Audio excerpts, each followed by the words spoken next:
There we go.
Turn it off.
Hello.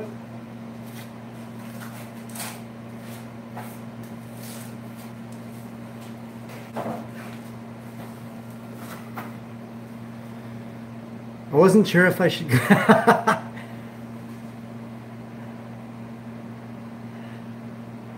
Yeah, no, I think you're gonna be all right. I'm making making a little live edge bench table thing. So I was outside milling wood and stacking wood today, so when I came inside I was kind of eager to work in the shop, so I cleaned up the shop a little bit and grabbed a pine slab that I had sitting over in the corner that I milled last year. No, Austin, it's not. Sorry to disappoint. So I'm thinking I don't know, might make a little bench out of this or something.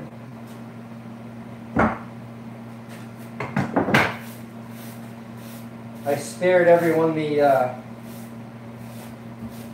trouble of watching me plane and sand it, because that was quite noisy and you wouldn't have been able to hear a thing except for the tools running. So, but this thing is nice and smooth. So I'm just cutting the two edges off nice and flat, and then I'm going to sand them down. And then this slab will be ready to become whatever it's going to become, I guess. Probably make a little bench out of it. I got some little legs.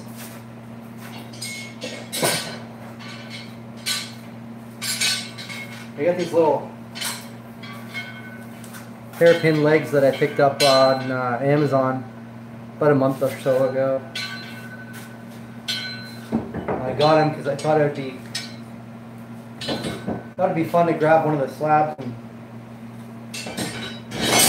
make a little something out of it. So, you know, figured tonight is a good night to do that. Thanks, Austin. Yeah, I thought that title might get people's attention, although I might be getting the wrong kind of attention. I don't know. I am playing with my wood though. It's not clickbait. I'm playing with my wood.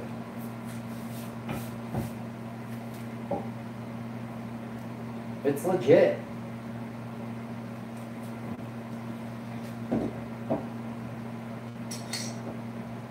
No doubt about it. I'm playing with my wood right here. It's not hard. It's soft wood, so you know. Hopefully that doesn't disappoint anyone. It is pine, so I might get some haters for that. I don't know.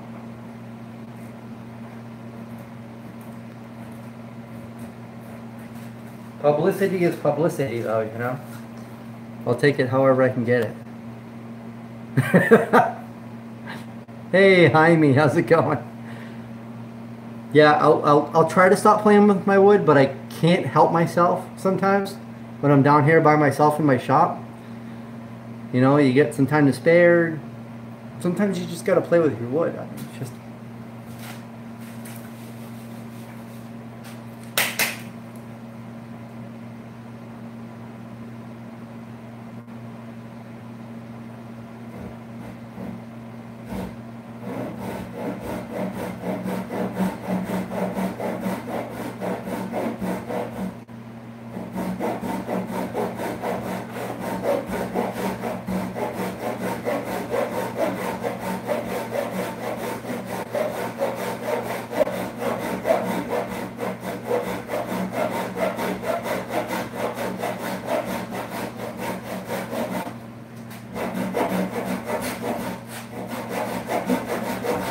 It's like the shake weight.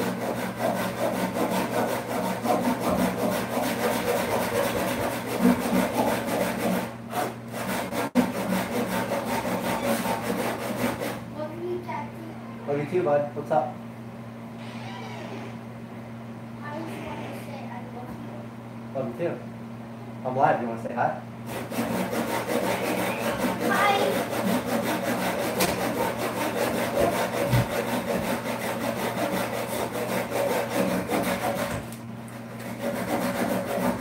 Hi, everyone.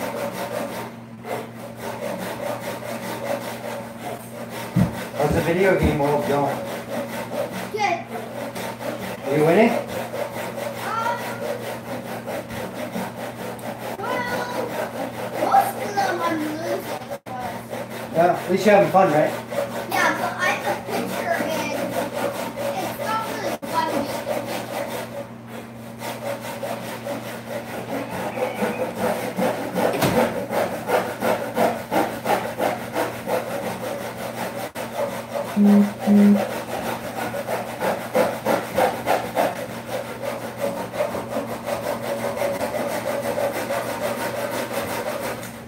Ah.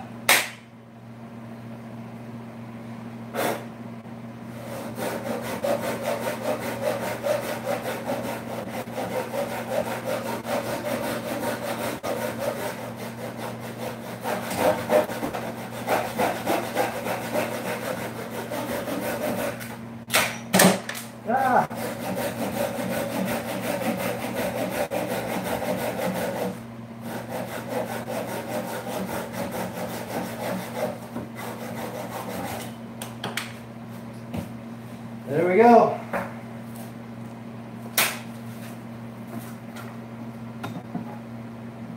So how are you? How is everyone doing tonight? Whoa. Why don't I do what? What did I miss? Why don't you plug that? Yeah. If I plug that saw in, I'm probably gonna get electrocuted. So as much as I like getting views on my channel, that's not how I want to do it.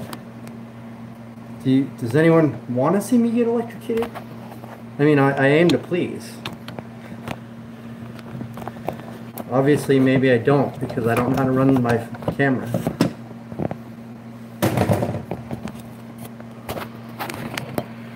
What the heck am I doing here? I have my phone sitting up here on my clamp rack, which is kind of questionable. So yeah, I could have grabbed a circular saw or ran this thing on my table saw, but it was 2 little cuts, and it's pine. It's very easy to cut, and I really just am happy not having all that extra dust in here, because I already ran my planer in here and my sander, a couple of my different sanders, and it's already dusty enough, and I'm happy to not add to that if I can help it. Plus, I don't mind getting a little exercise once in a while. Yes, people will pay to see low. You know, just saying. You guys pay me to. I'll electrocute the crap out of myself. I don't care.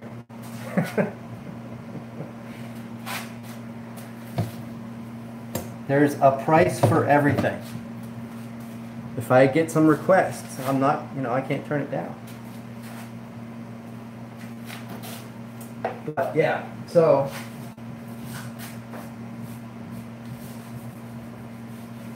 This is pretty much ready to go. I just gotta sand the 2 ends and put these legs on. Got a nice little bench. Actually,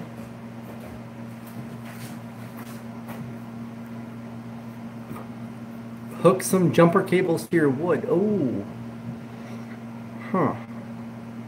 How much you want to pay to see that? I mean, I'm not too proud.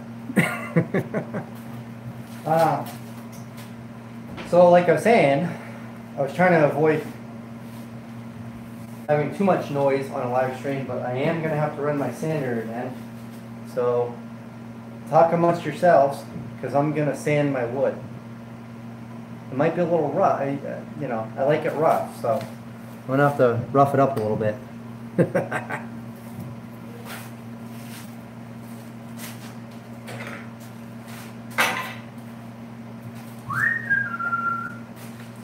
What the heck did I do with my dust mask? Because I certainly don't want to breathe in my wood. There's one in here, but I already had one going somewhere. Oh. 1, 2, 3, go!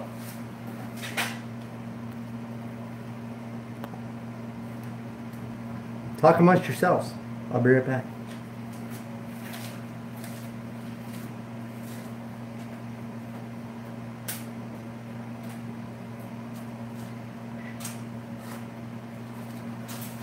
Da, da, da, da.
Ah.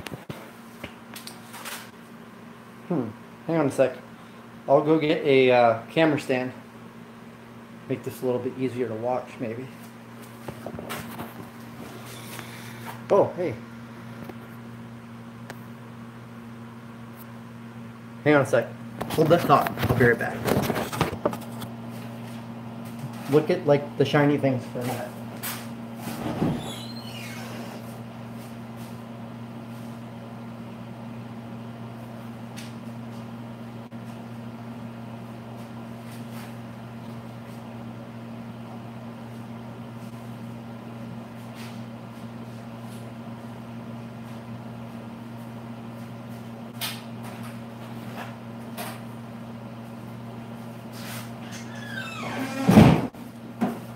I think this will work better.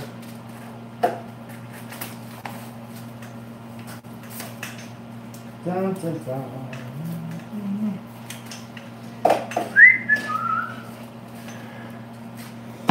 All right.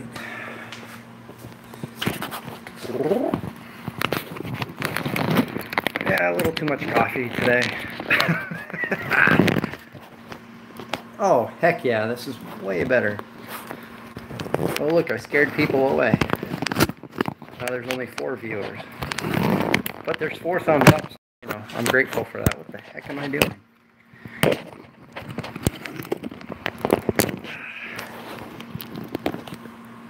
A little crooked, but so am I.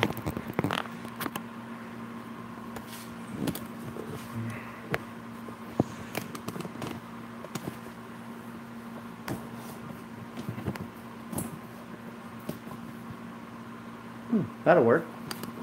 Oh, good. I lost another viewer. Well, have a good night. Whew. Whew.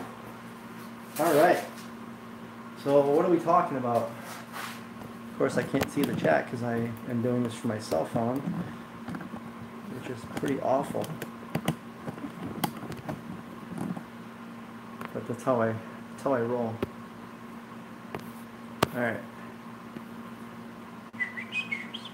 Oh, I missed a lot of stuff.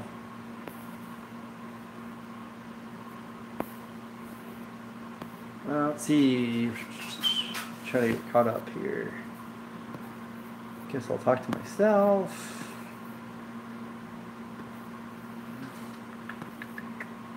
Hey, Mike Lamoth. Haven't seen you in a while, man. How's it going? What am I building? Well, I'm not really building anything. Well, I guess I'm building something. Taking this slab of pine here that I milled with my chainsaw last year. This is like one of the first pieces of wood that I ever milled. Oh, that looks like crap.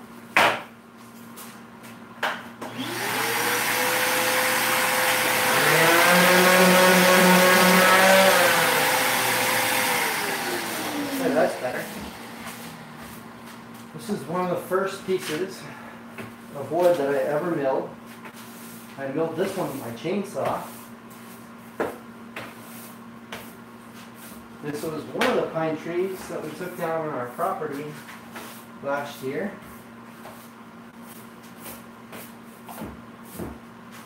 And I milled it, air dried it, brought it in my house over the winter. Sat in my shop for a while, and tonight I finally said, you know what, I'm either going to burn the damn thing, I'm going to make something out of it. So there, it's nice and smooth, looks pretty. Throw some of these legs on it. I picked those legs up on Amazon. They're your typical hairpin legs.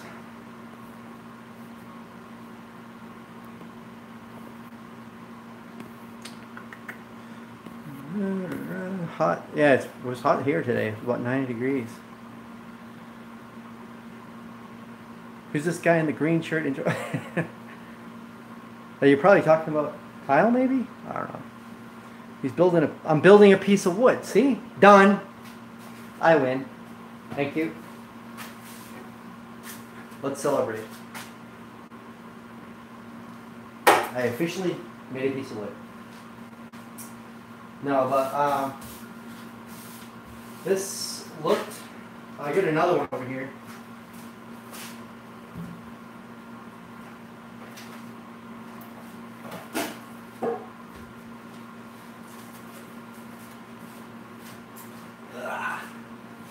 So this is what it looked like when I started. As you can tell, I milled this thing with my chainsaw. It looks kind of rough. The bark's still on it and everything. This looked exactly like that when I started. And I grabbed one of my draw knives and I got all the bark off of it first. And then I used my brand new handy dandy Wen power planer, which this thing is awesome. Saved me a lot of work, saved my shoulder quite a bit and my back, and I actually can still stand up, which is great. This thing's awesome. Just saying. If you guys are interested, let me know and I'll share a link with you where I got it from. I love this thing.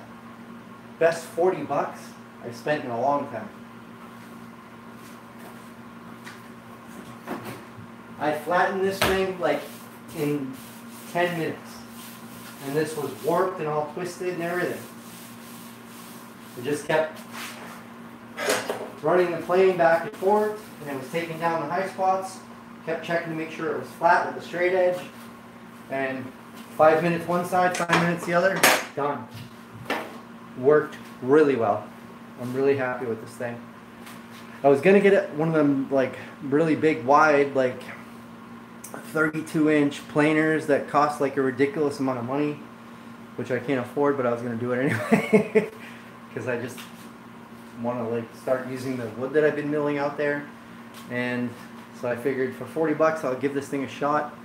Wow, awesome, wicked good deal. There's a lot more out there that are far more expensive. I don't see any reason why I would ever go buy one of them because this thing looks great.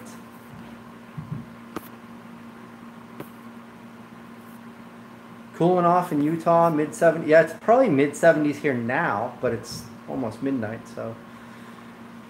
Hey, Wahawk, you know, if you play with your wood, you'll go blind and have hairy, you know, if I don't wear, you know, eye protection, I probably might go blind, but wouldn't be the first time, as you guys know. If you've been watching, following along, look back on one of them videos and you'll see I just about took out one of my eyeballs.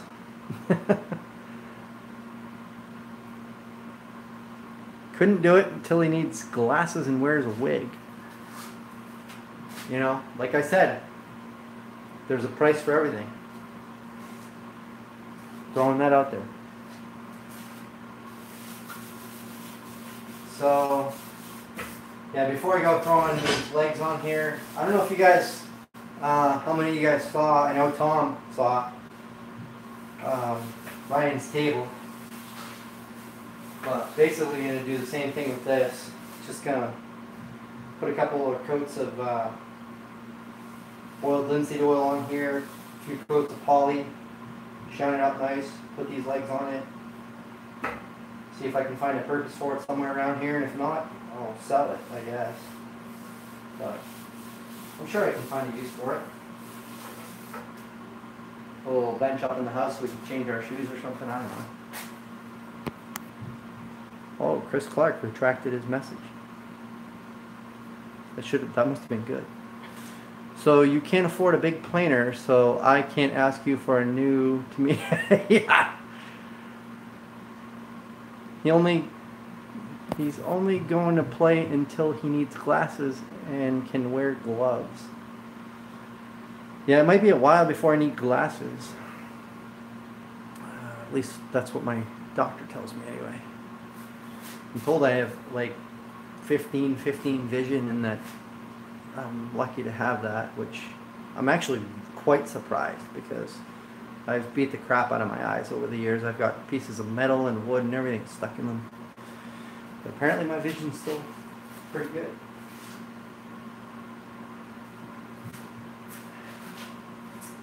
If you haven't noticed, I have a heck of a lot more energy nowadays. Been on the keto diet, and that thing is working great. I've been eating very little, and what I have been eating is like bacon and meat. The keto diet, it's like you can eat a little bit, very little carbs, mostly fat. So it's like bacon and burgers, and I'm cool with that. How's the running treating you? Running is going well. I haven't been posting updates on it, but I have been missing a day here and there, which it's kind of hard not to with work and the kids, and they're starting school and sports and everything. But I've been getting out a few times a week at least, 3, 4, 5 days a week, and I just run down to the end of the road and back, and that's a little over a mile. My shoulder's feeling great. Thanks, Chris. Yeah, ever since I got that shot in my shoulder, it's been feeling really, really good. I was actually quite surprised because I wasn't expecting it to work as well as it did.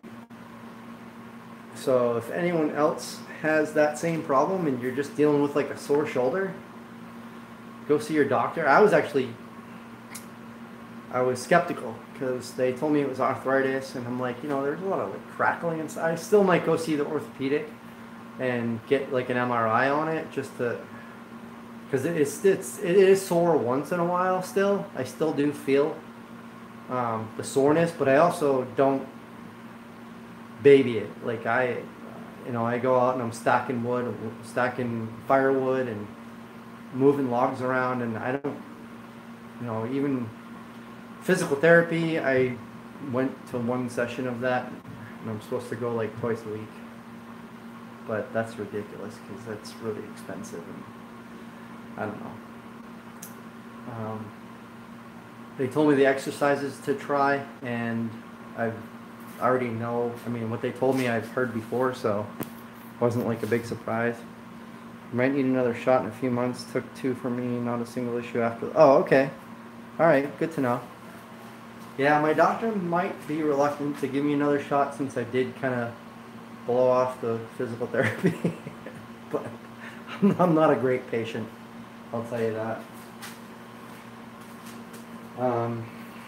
Yeah, I just want to keep going. I don't want treatments or, just give me a kick in the ass and a shot in the shoulder, and I just want to keep going. I don't want to be babied. I don't want to like have therapy and massages and all that crap. I just want to work. I just want to keep going, and I don't want to be bothered. I know my biggest problem is I already know it, and I told the doctor the same thing, and he definitely agreed. But I know my biggest thing is I need exercise. I need to get in better shape. That's kind of the bottom line, really. You can do 3 in a certain amount of time, and your doctor didn't have you do PT. If it becomes a big problem again, I'll probably go back and mention that to my doctor, but I'm just going to keep exercising. I'm going to keep moving. I'm going to keep losing weight. I lost almost 10 pounds, so I'm pretty pumped about that. Not carrying around extra weight is going to make a big difference. I shared out on my Facebook a picture of myself from about 5 years ago, which you look at some people were like, who the hell is that? That was me. 5 years ago, I was about 70 pounds lighter. I was running marathons, lifting weights. I was in like the absolute best shape of my life. Look in the couch cushions. I bet your weight is in there. Running a chainsaw, all therapy. Heck yeah, man. Yeah, especially running that 660. I was running that this past weekend, cutting firewood. And a friend of mine came over, and I offered him my friend, and he just bought a house, and he's got a couple wood stoves. So I told him, I'm 38 trying to find my old self. Yeah. Same here. I'm trying to find my old self. But yeah, a friend of mine came over this past weekend. We were cutting and splitting wood. I made the offer to him because he just bought a house and walked 2 miles and hit the weights every day. That's the way to do it. And so he heats with wood now, or he wants to. He has a couple wood stoves in the house he just bought. He went this past winter heating with propane all winter and spent a good penny doing that. And so I'm like, well, you get a couple wood stoves. You should get some wood to heat your house. Come over, help me split and stack wood, and I'll give you half the wood that you help me split and stack. So if we split and stack 2 cords, take a cord home with you. And that's what we've been doing, and actually that's been working out really well. So we were splitting wood, and he was running the splitter, and I'm running the chainsaw, and pulling logs out of the woods with the skid steer and the backhoe. And so I'm thinking to myself, he's probably looking at me thinking I'm running all these machines, and he's like cutting and splitting wood. He probably figures he's doing a lot of the hard work. So I'm like, and I know he's just got like a little Ryobi chainsaw. And so I'm like, this chainsaw is heavy. I'm like, you ever run a saw like this? And he's like, no. I'm like, you want to give it a shot? And he's like, yeah. I was like, let's switch places. So we switched it up, and he ran that saw for like 10 minutes, and boy, he was like, that thing cuts like crazy, but it is a lot of work, and that thing is heavy, and it sure is. It's like 25 pounds or more, 25, 30 pounds. And it cuts quick, but it's a lot of work because you got to carry that thing around. It is not light. Splitting wood is great exercise, even with equipment. It sure is. Got to get back to work. I'll check back in a bit. Good to see you, Will. Hey, good to see you too, Will. Yeah, maybe we'll see you in a bit. If not, I hope you have a great weekend. And I was talking to Stacy earlier, and we might do a live stream tomorrow night or something. Hope you guys are enjoying the Stacy videos. She ran the sawmill. She had a blast with that. She ran the skid steer today. She really liked that, especially when she got used to it and realized like how easy that joystick is to run it. I'm 52 and I run the chainsaw every day, says Chris. Great exercise. You must be in pretty good shape, I would imagine.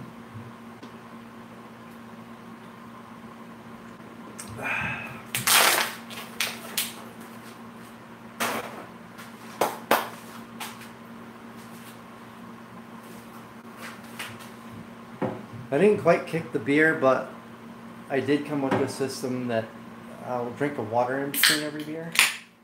So, you know, it's working.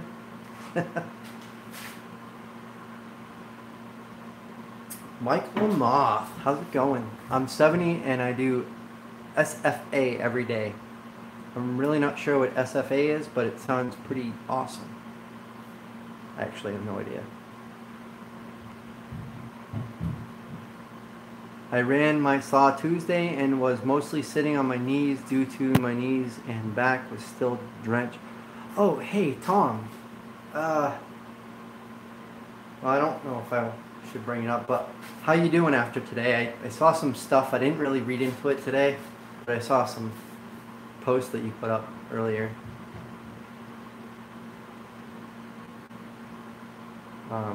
Yeah, so I hope you're...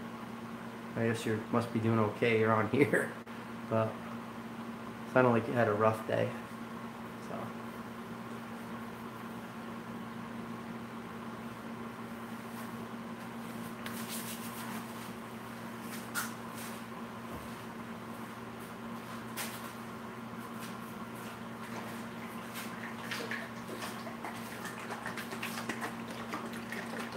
So usually, what I start off with a finish on pretty much what is, yeah, that's what I was thinking. And what is SFA? Passenger doors crushed and lost the tire. How are you doing though? That's kind of the key thing. I saw the letters ER and that kind of made me wonder. I mean, you're here chatting, so I guess you must be doing okay. So this is, it's polyurethane, Doc said I'll hurt tomorrow. Alright, well, hurting, as far as pain, is much better than physically being harmed.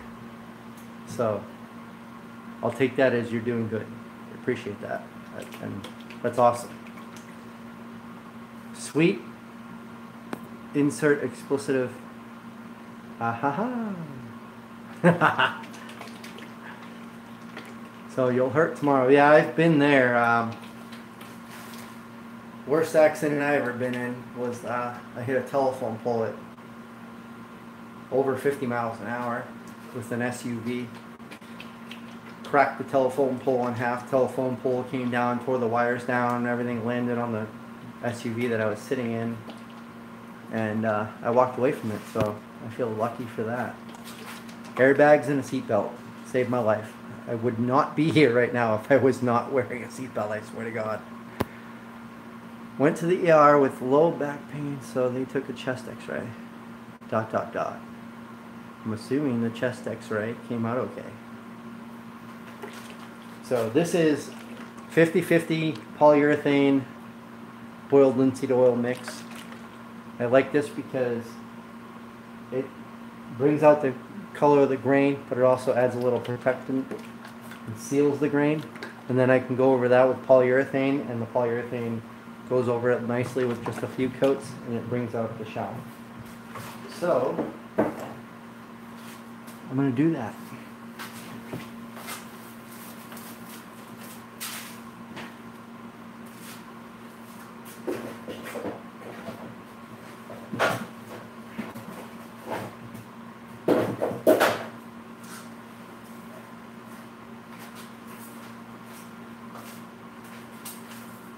Don't buy cheap brushes. I did, and the brush I used on Ryan's table like fell apart. This is also a cheap brush, but it's almost midnight and I have nowhere I can go to buy a brush, so I'm going to use this.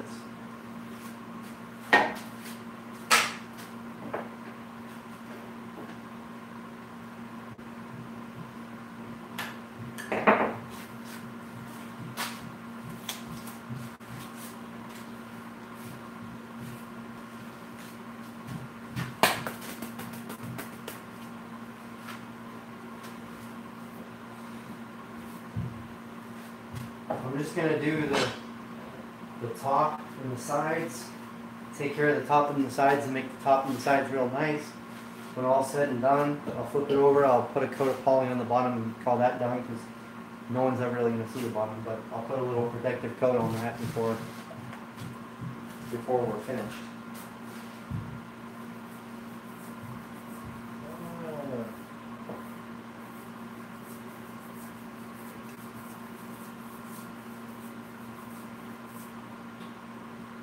Something in this finish is dirty or something. Little specks of shows up in the light color wood.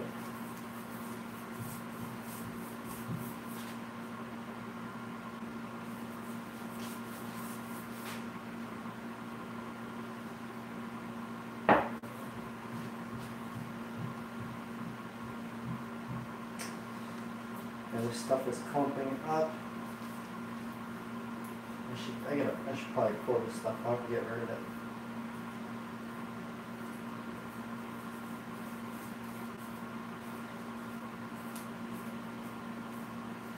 Yeah, this stuff's a little bit dirty.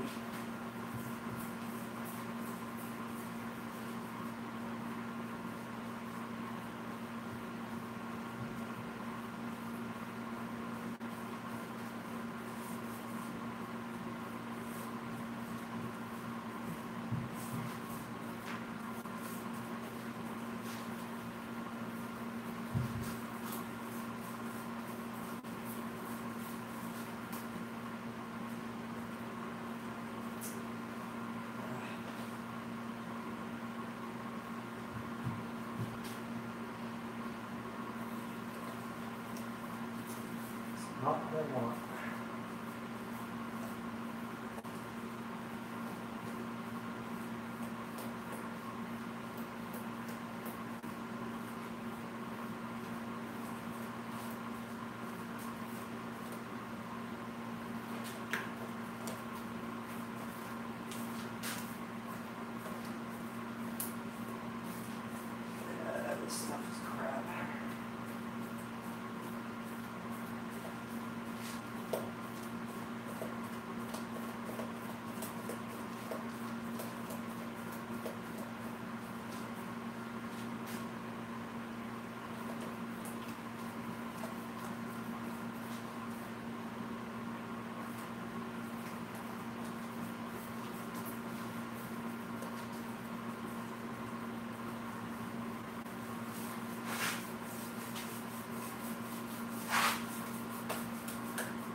Doesn't look too bad now.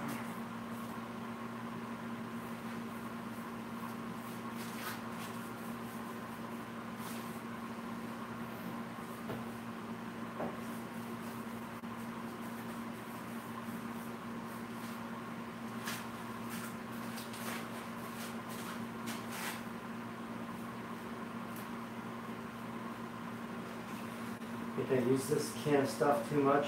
Kept dipping a brush in here that was probably dirty.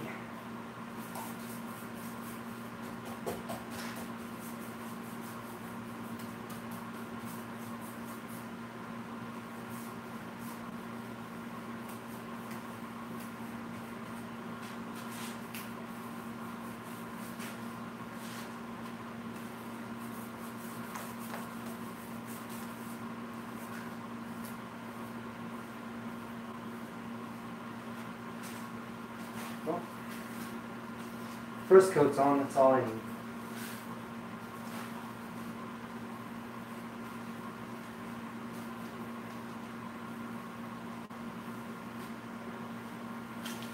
And the rest of this, I'm going to get rid of that.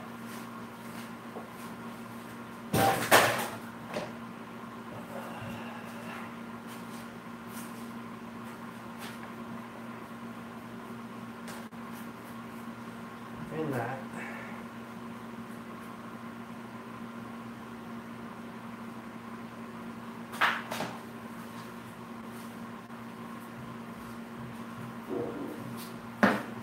Clean the brush. Put some lacquer in there.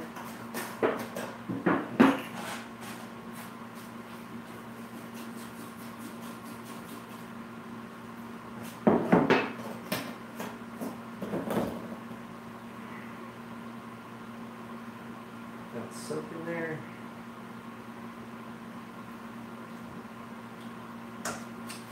Call it done. Done for tonight on that anyway.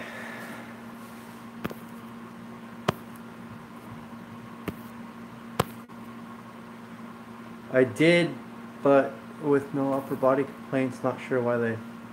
Oh, alright. Well, that's good. Chest x-ray may have been... yeah. No, that's precaution. That's not a bad thing. Hey, Grizz, how's it going? Damn it, internet has been good all evening. Then when I come in here, I start getting... oh. Hopefully the buffering's not on my end.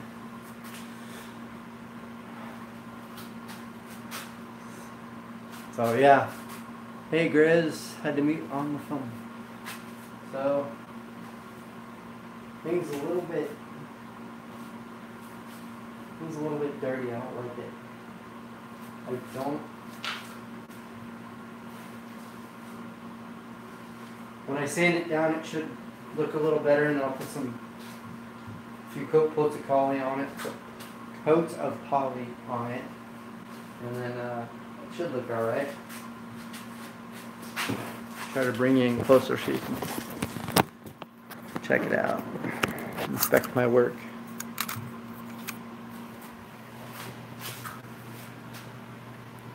So it's not a work of art. It's not the most beautiful piece of wood. But it's about a little over 2 inches thick.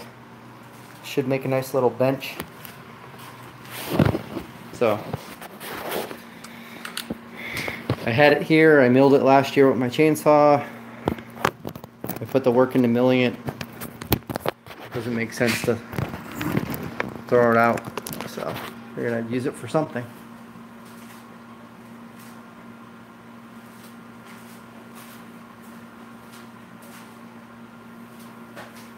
Get some dripping going on the ends. Up. Before it becomes permanent.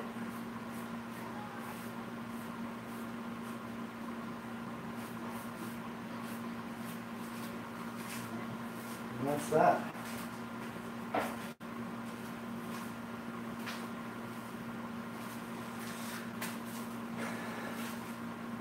Is the bus okay? I'll be back in just a sec. Nature calls and I have to go answer.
Old man bladder. Yep.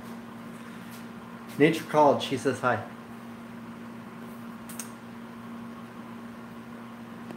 I also checked on the kiln, and the kiln has been steadily, even on cold temperatures, under 30% humidity. So the wood in there is bone dry.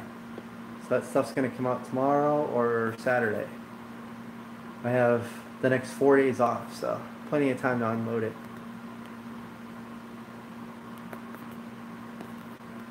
I hope you recover all right and you're not in too much pain tomorrow. Ibuprofen, man. Ibuprofen.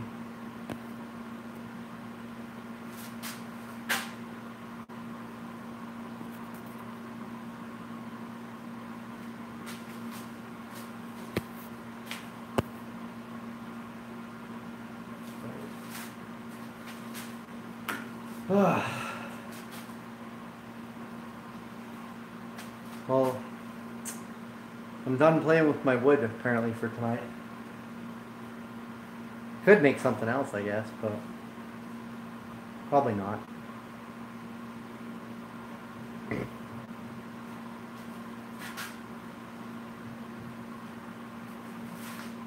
So, you guys have any plans for the long weekend?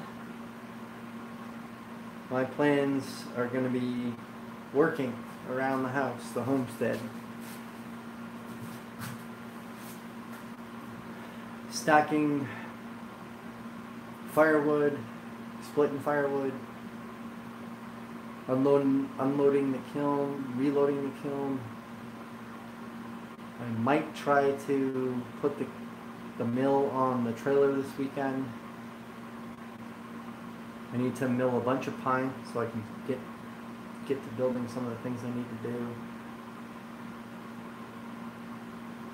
Not going to play with your wood. I was going to make it rain. It's kind of hot, warm in here.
I got the sand and strip old paint off wooden deck. For a final coat, what kind of wood is it? I need to rebuild our front porch before winter. And I have a lot of red oak, so I'm actually thinking I might deck the whole thing in red oak. And I might use like an outdoor urethane, like a spar or var urethane. I hear that works really well. I hear it's pretty weatherproof. I mean, there's a lot of like waterproofing stuff you can do for wood. A lot of different products out there, but from what I hear, that var urethane is supposed to be really good. I haven't done much with weatherproofing things for outdoors. Riz probably can tell you too, since he was a contractor.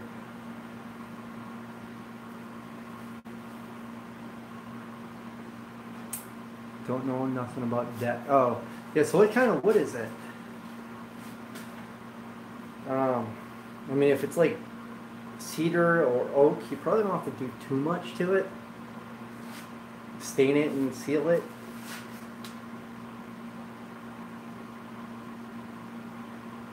All right, yeah, I'd probably put like a, if it's gonna get quite a bit of traffic, I'd probably get some of that urethane. Here, let me see. This might pause the stream for a minute. Let me see if I can find.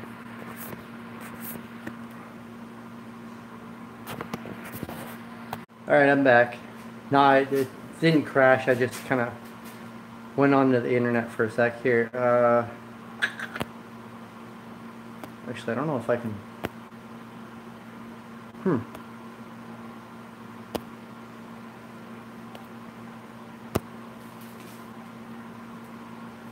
Oh, I can't comment on my own video.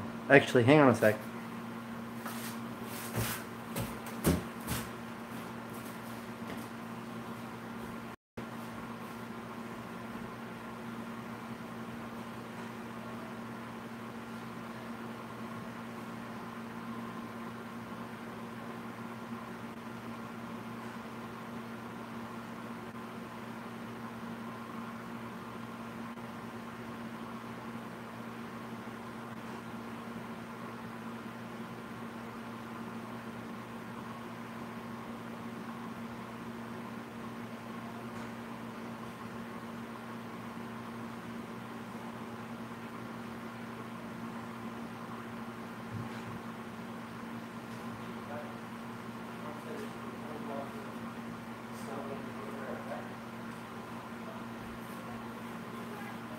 Oh, play as long as you want, Dad.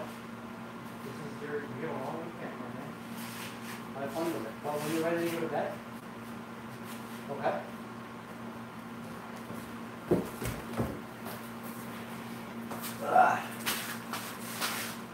All right, let's try this.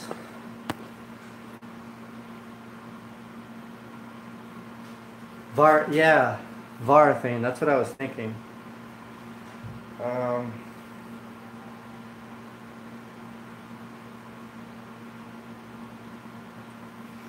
I would think if you just sand it pretty heavily, like get it down to the bare wood, if you can do that.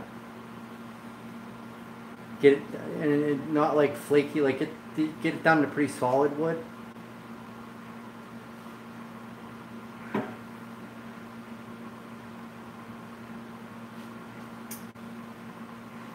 see.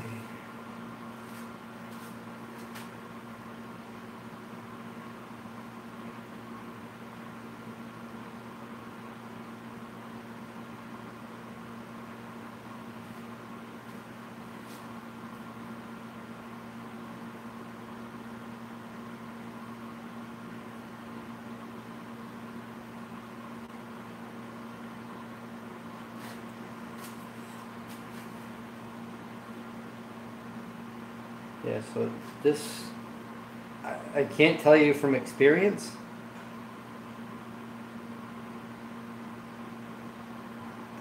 but I can say that I've heard this stuff works well, and I'll post it in the chat. But like I said, I've not used it, but I'm probably gonna try it out when I put the oak down on our front porch.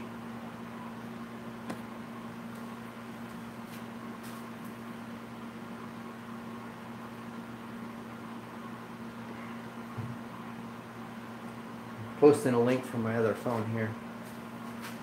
See if that comes up.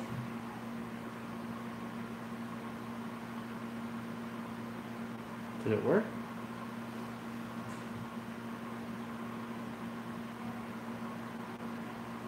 Try that again. I don't know why I'm getting error. That's kind of weird.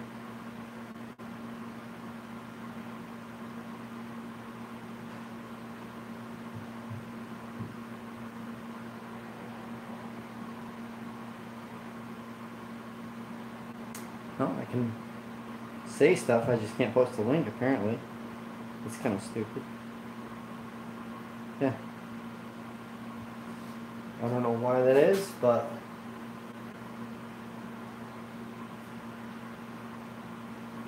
I can post, but I can't post a link.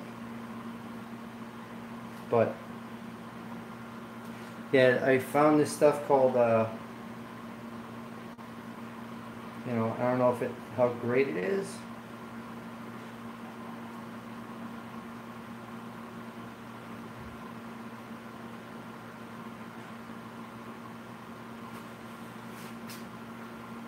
But it's called, see if it'll come up on the screen, Helmsman spar urethane. It's like $16.99 for a quart. You can get it in gloss, satin, semi-gloss. It's about $17 a quart. I'm sure there's other stuff out there.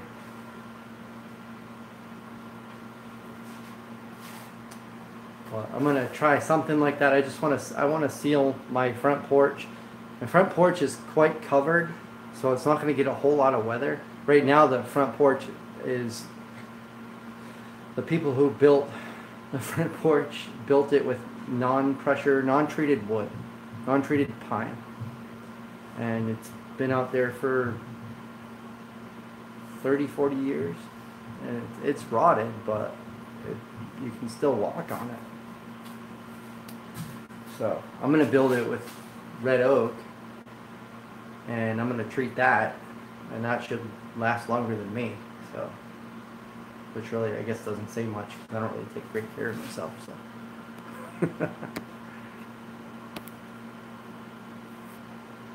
debt-free homes. Mike's cloning himself.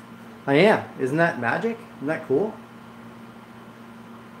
I should label this video, "Watch me perform magic on myself."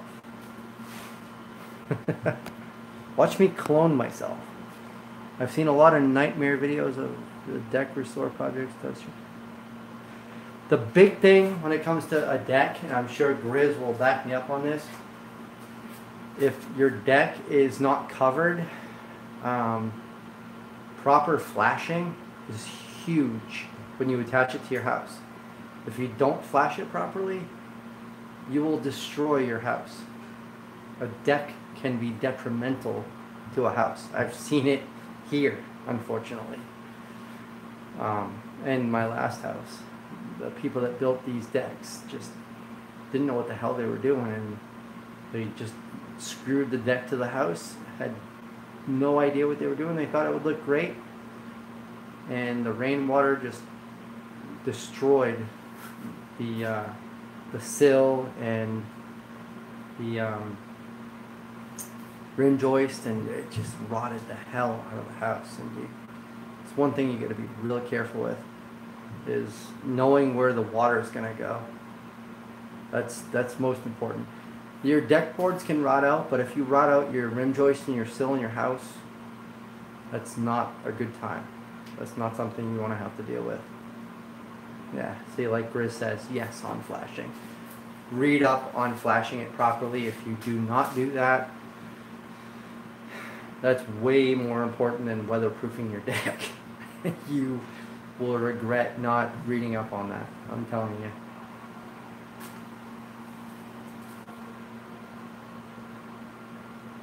Free float deck, yeah. You know, if your house is not connected to the deck directly, it's not as much of a problem, but just try to avoid that. I mean, just, yeah, you want to keep water from getting in there. Rubber membrane on the house, yeah, just like, yeah, seal the crap out of it. I mean, it doesn't take a lot of work to do.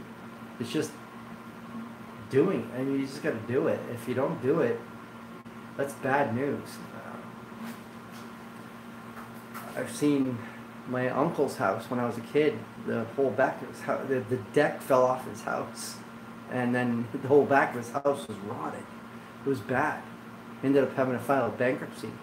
It was a terrible situation. Like, and I've had two houses where I've had to tear the porch and deck off of a house because it was destroying the house. This house was the worst. We had to jack the house up in 4 different places. One of them was where they had the deck attached to the house. They didn't flash it properly.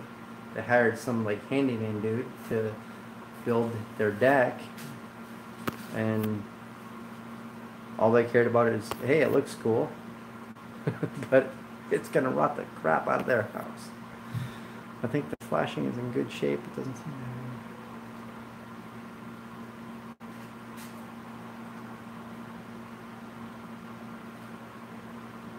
Yeah, detached deck is good, but still, just keeping moisture away from your house. It's just, it's. I'm pretty obsessed with moisture. I mean, I'm not anywhere I'm in my house. I'm not out of reach of probably 10 feet of a humidity sensor. As a matter of fact, there's one right here.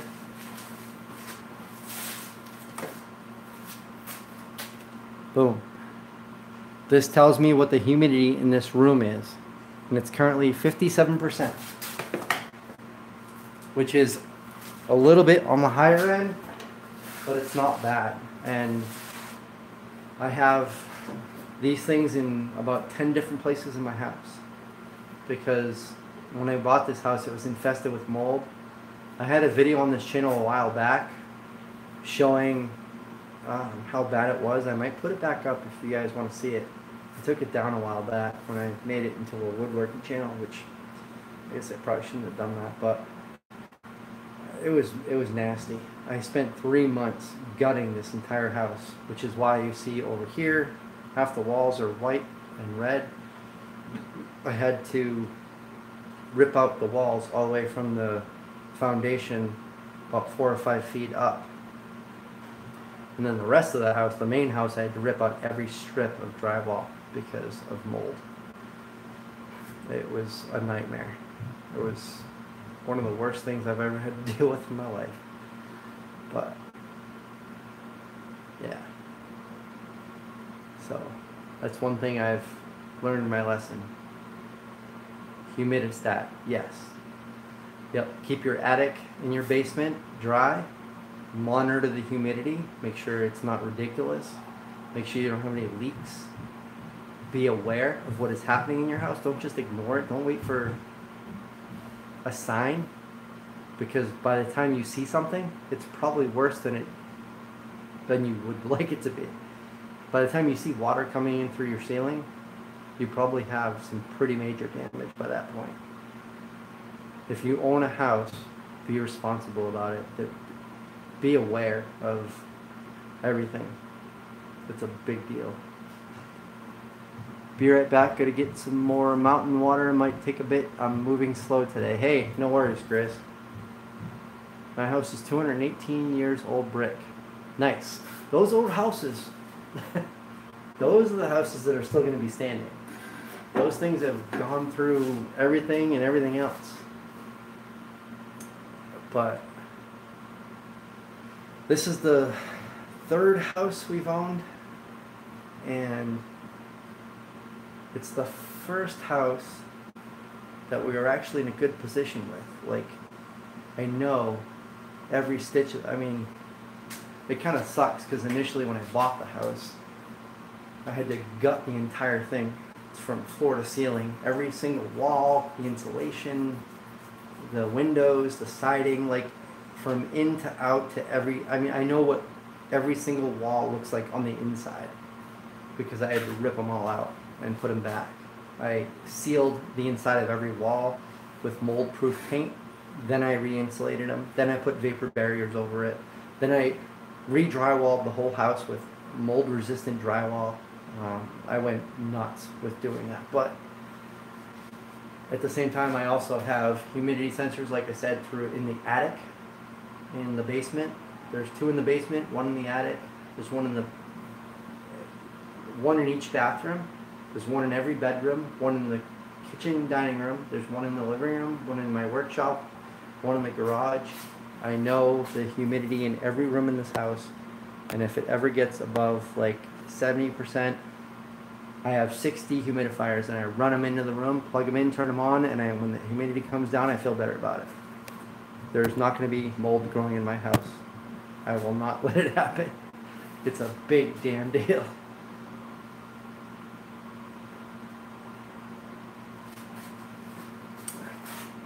That was like a freaking nightmare. This stuff is crap. It's all contaminated and freaking dirty. Toss this stuff in the garbage.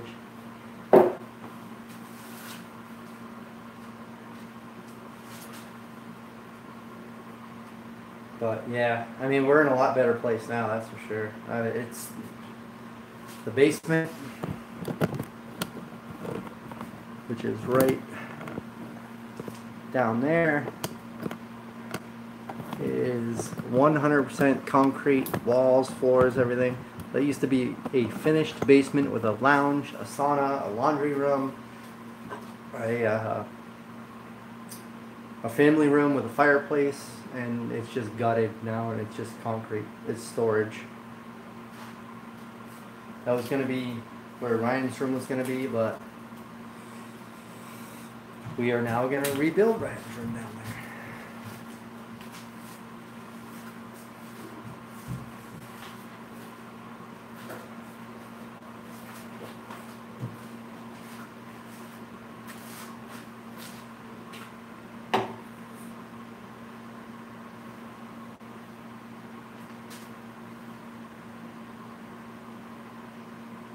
Yeah, I still have this other slab I gotta do something with. Once this is dry, throw the legs on it. If we can find a use for it, great. If not, I'll sell it, make another one out of this other slab I have over here. All brick and hand-hewed 6x6 beams. Oh, that must be beautiful. Debt-free home service. Water keeps getting in through my RV roof no matter what I do. Painted a rubber roof on, still leaks. One of the things I thought about, have you tried taking like ice and water shield and just doing the whole roof in that, just like seal it right up with that stuff? Like stick it down really good, make sure it has a good seal.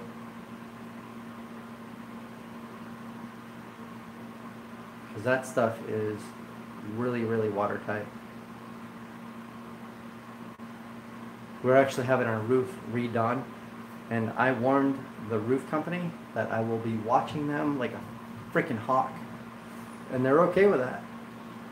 So I told them, I said, I hope you don't mind me, I'm going to be a pain in the ass, because if you're redoing my roof and I've had previous issues with water, you're going to be sure as hell I'm going to be inspecting the crap out of that thing when you're done, and I'm going to be making sure that there aren't any leaks, and I will be in my attic and everything else.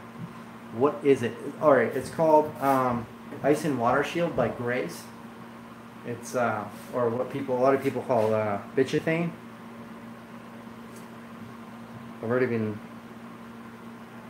already been made obvious to me that I can't post a link, which is kind of ridiculous. I'll try it again.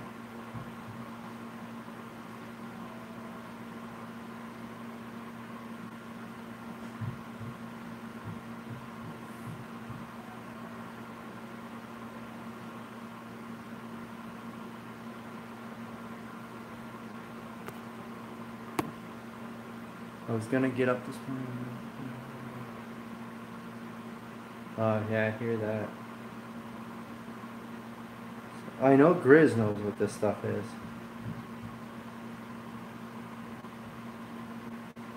Ice and water shield.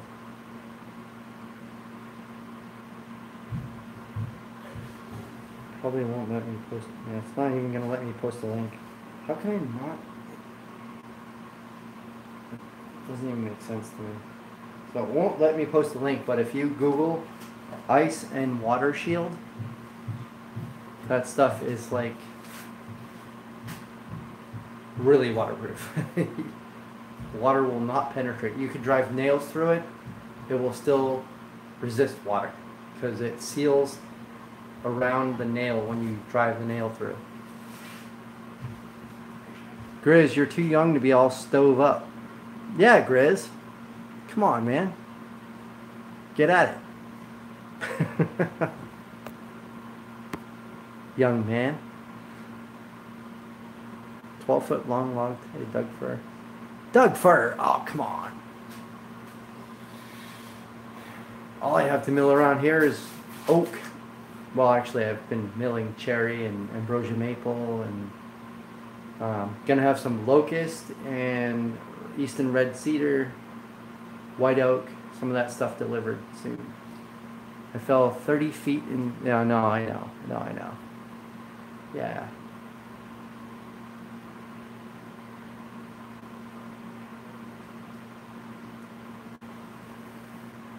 Yeah, the fact that you're moving around today is actually pretty awesome. Don't give up.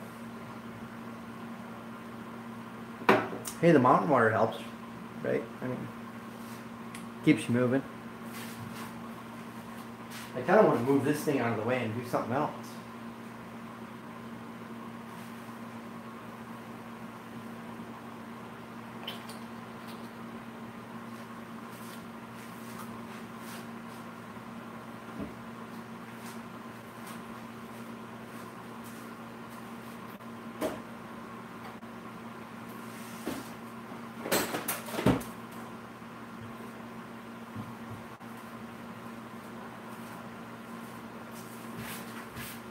Yeah, so what else should I make? Can I make something or what? Yeah, no, yeah, unfortunately Mike, yeah, he took a big digger, unfortunately. This Doug Fir country, we have some white oak and maple, but yeah, you know, most of the wood I have around here is pine and red oak. Hash Info, hey, how's it going? Thanks for joining us. I've been broken more bones than evil. Yeah, I bet you have, man. No, definitely respect what you've been through. That's hell for sure. I'm writing hash, bro. How about you? Hey, you know what? I've been actually fooling around with the whole stock market thing. I hear the whole like marijuana like industry is actually booming. So yeah, kudos for that, man. I'm not into it, but I appreciate everyone who is, because you guys are all making some money. Hey, booming, my friend, absolutely. It is too. It's crazy. It really is. Wish I had some red oak. Yeah, we have a lot of red oak here. Like too much. I mean, I have probably 50 red oak logs sitting in my yard waiting for me to mill. And I'm like, I've been turning a lot of them into firewood lately because I just have so much of it. I can't even mill it. And it takes a lot of work to mill. Like the blades have to work hard. The motor has to work hard to cut through it. But luckily, through my Facebook page, somebody in New Hampshire contacted me, and he's been following me. He was like, hey, you interested in some logs? And I was like, I got a ton of red oak logs that I'm just waiting to mill. I don't know that I can take any more logs. It's like, well, I have quite a variety of logs. I got cherry, I got walnut, I got maple and ambrosia maple, locust, elm, and I'm like, oh, well, that's a whole nother story. So he just delivered to me a few weeks ago cherry and ambrosia maple, about 15-20 logs, and I just milled a bunch of the cherry and maple, and that stuff is amazing. If you go on my Facebook page and an Instagram, you'll see some pictures of the stuff I was just milling. It is amazing. I've never, and it smells awesome. It smells like you just want to eat it. It's really good. It's awesome. What's Hash Info says, what's the cheapest hardwood good for indoor tongue and groove? You know what? Red oak. I mean, if you're looking for cheap hardwood, red oak. Good stuff. It looks nice. I like it. Just my opinion. Not everyone is into it, but you want to do a wall of it, red oak. I'm telling you. If you can, especially if you can find somebody locally who mills it. I don't know, where are you at? Where are you from? If you're in an area where there isn't a lot of red oak, then it might be a little more expensive. But I mean, you can come here and I'll practically give it to you because I get so much of it. Trump is talking about some attack on marijuana. Really? I mean, come on. It's ridiculous. I mean, I support Trump, but damn. I mean, of all things, seen on the news this morning about that's dumb. I'm not into that whole thing. I have friends who are, but it's like drinking. I mean, it's whatever. I'm not going to get into it.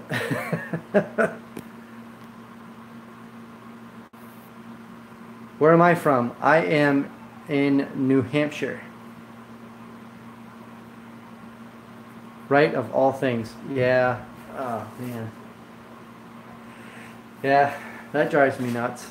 I mean, I like I said, I support a lot of things that he's doing, but if that's something he's trying to fight, that's ridiculous. That's just plain stupid. I mean, you might as well abolish this. I mean, come on. Whatever. That's just my opinion, anyway.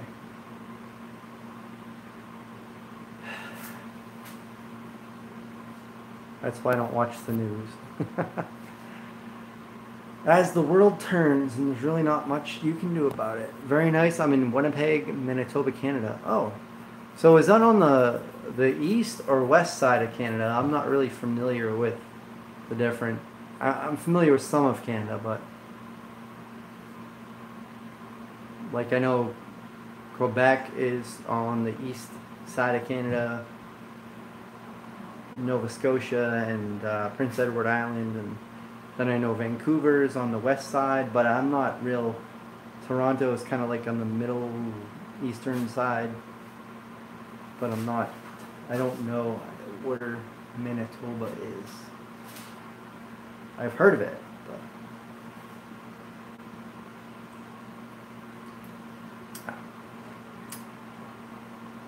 right. Right.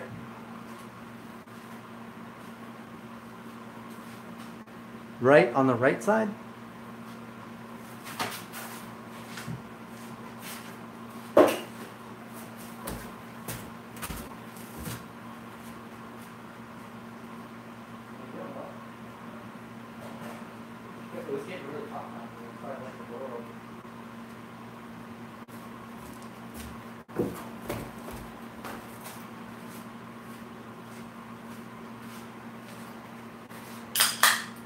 I think it's kind of hangout time now, isn't it?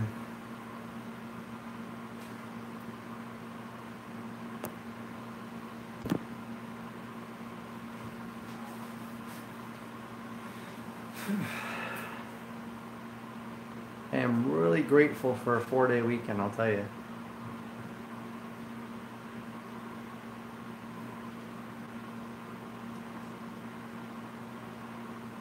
Stretch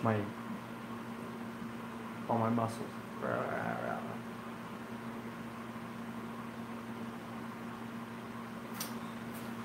So, what else should I make?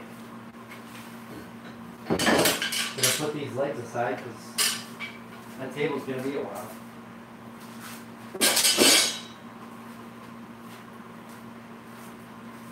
Oh, you know what?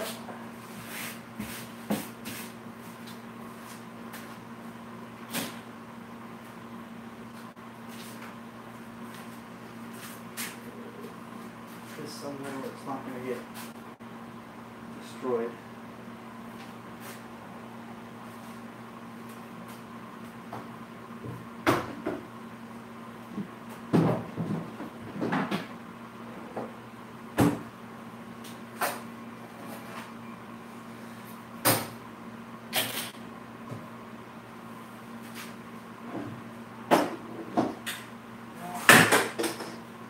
for something to do, and I've been promising my friend I was gonna fix his drawers.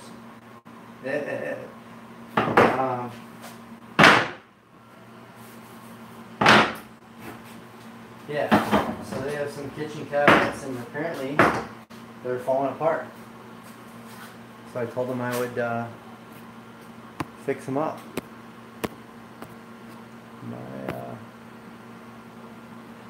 Oh, here we go. Whoa, I missed a lot of stuff here. Don't quote me on it. Read it in yourself. Very good, I'm in the middle. Oh, middle, okay. West side of Toronto, gotcha. So you on the, like, central time zone? What is it about? I were to guess. Is it about 10:30 where you're at, or?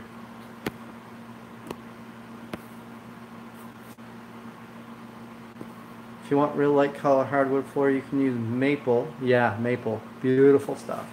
It's not as dense as oak, but still as good. If you use some nice hard maple, real nice stuff. Let's do it, bro. Central, yes, 11:39. Okay, gotcha. So yeah, you're an hour behind. Birmingham, Alabama. That is where my company is headquartered at, and a lot of my team is there. So I regularly am working with people in that time zone. I would sure like to build a birdhouse in Mike's shop. I could really mess that shop. Don't tell me. I'll build a birdhouse.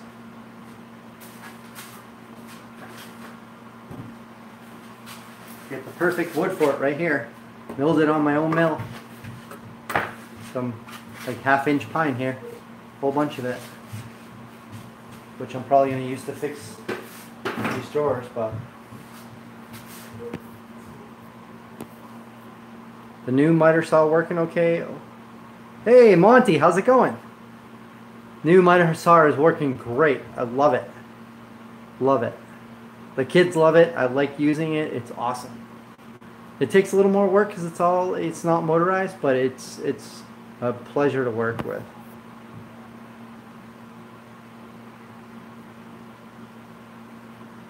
Monty, that's awesome. In Scotland, 5:40 a.m. That's great.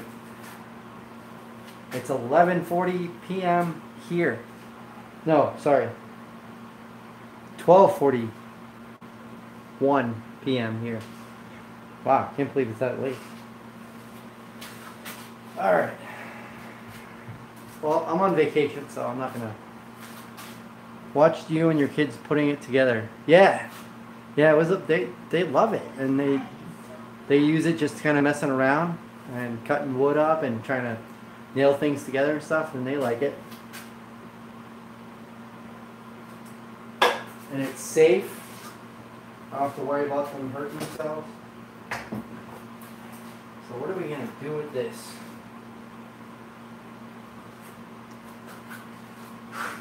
Man, they make stuff like crap nowadays. Look at this. Freaking particle board drawers, like for a kitchen? Seriously? Come on. 9:42 here. Yeah, I know, Grizz. Nice and early there, huh? A few hours from now, you'll probably be asleep. I probably should be too, but I'm just having too much fun. I don't have to get up to go anywhere tomorrow, although I will, but... So this thing is a piece of crap. So I'm going to replace this piece of wood here with an actual piece of wood instead of a piece of crap like this. Gleesh. I still call it crap, just saying. So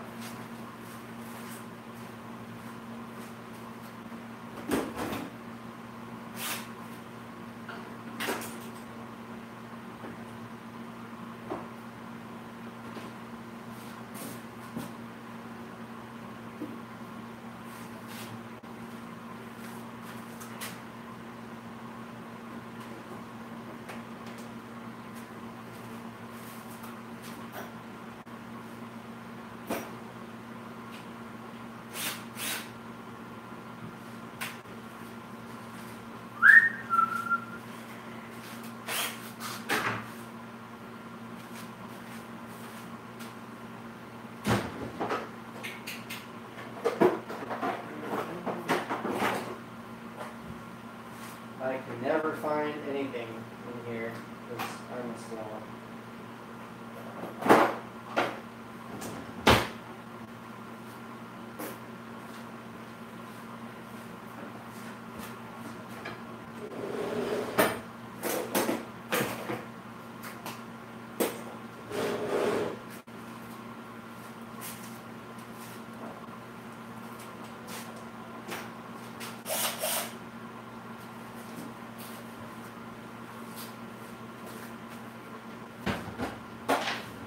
This will work.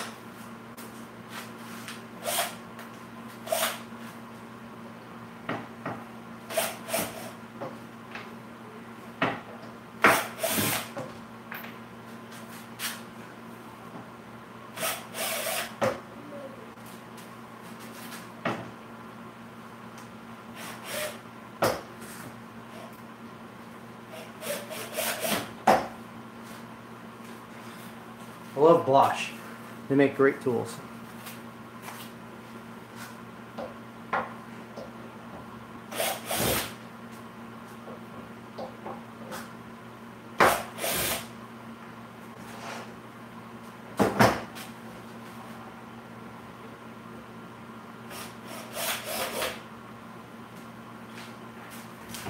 Oh, hello? Oh, hey, hang on a sec. Nature's calling. I gotta go answer. I'll be back.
Yes, old man bladder.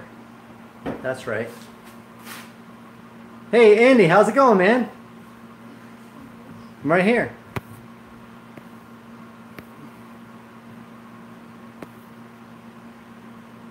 You can't see me.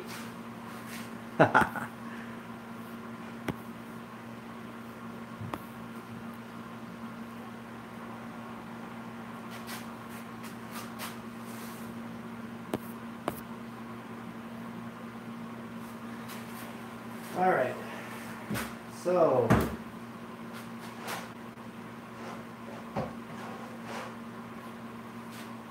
let's take this thing apart.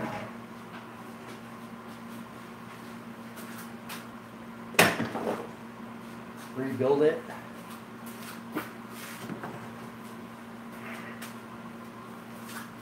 It's a pretty sharp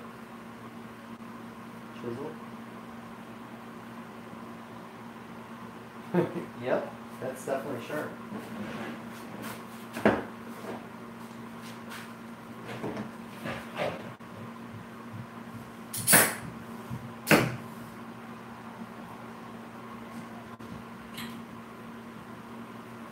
Alright.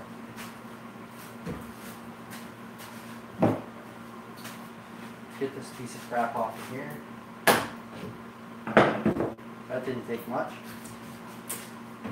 So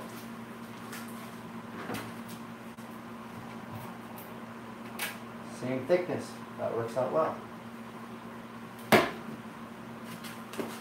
We're going to need the table saw for this.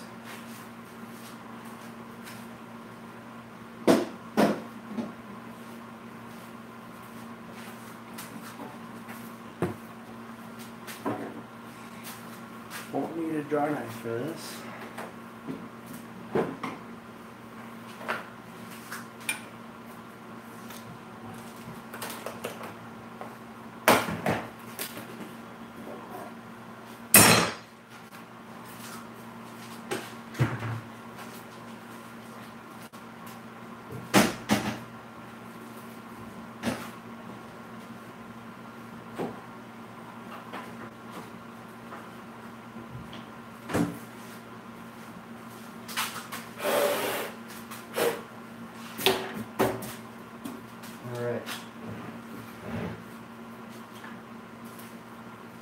Definitely going to need a tape measure.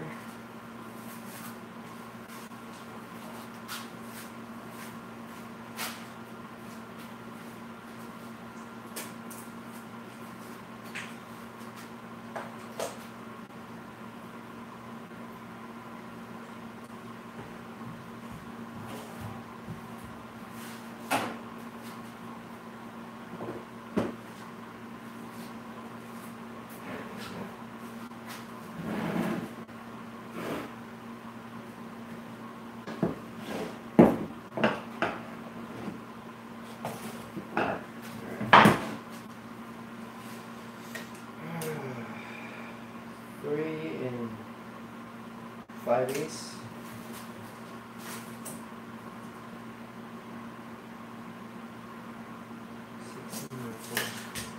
Three and 5/8.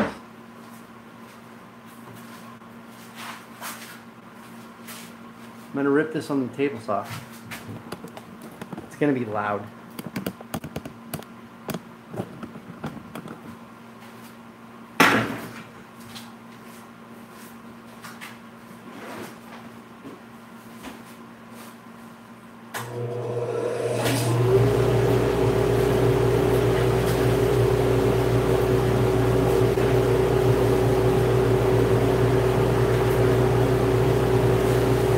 Believe it or not, I actually do have dust collection.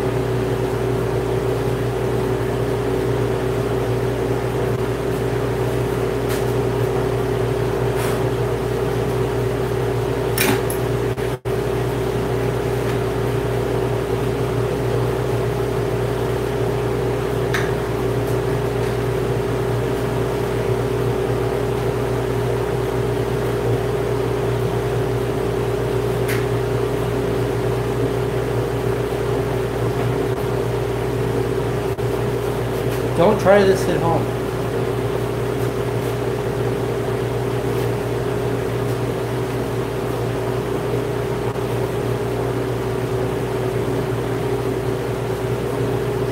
first.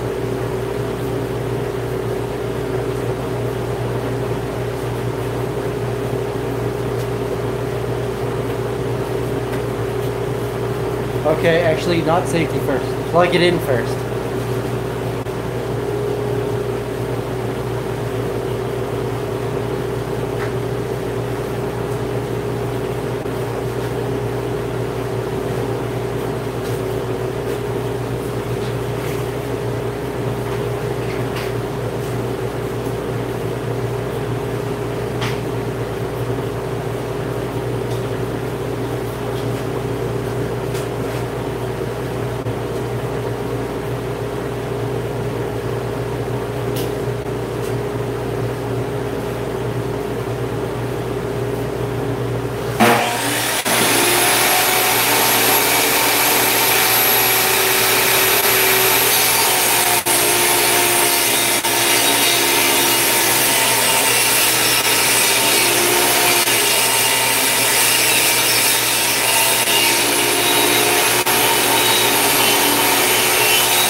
Miter saw.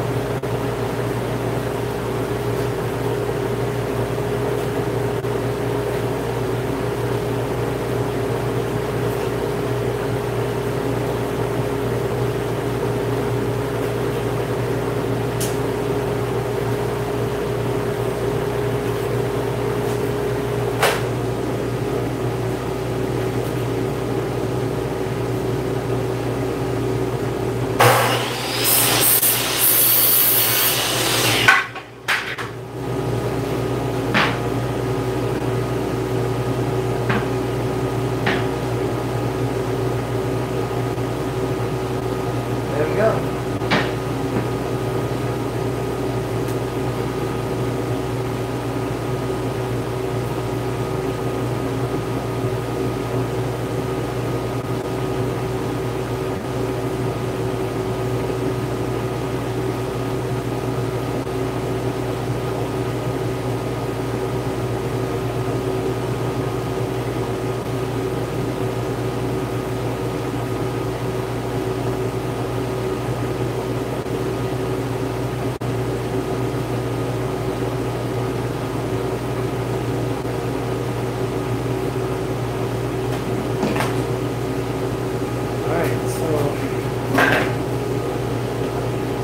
This groove is about 1/4 of an inch.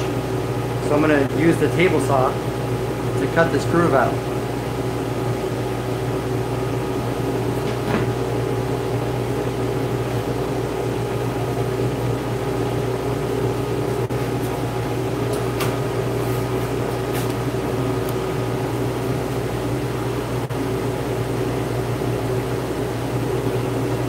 The table saw is a Bosch. Quite a big fan of this thing. It works really well.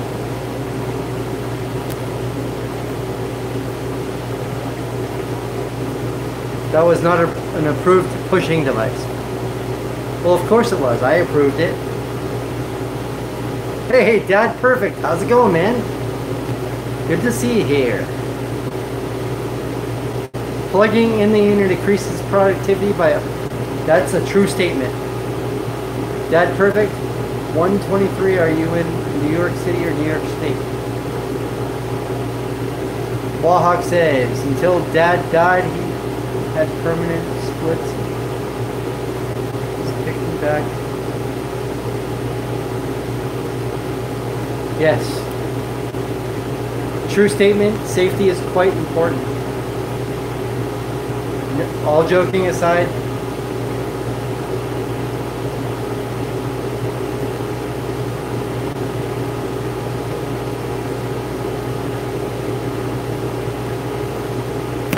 Alright, I'm gonna get back to it. I'm gonna cut this groove. I'm gonna be grooving. Watch me.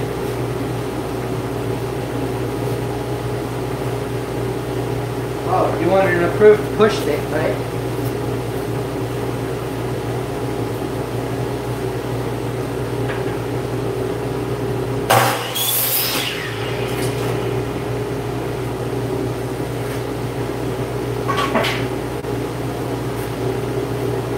Is this better or I don't know?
Alright, I think we're good.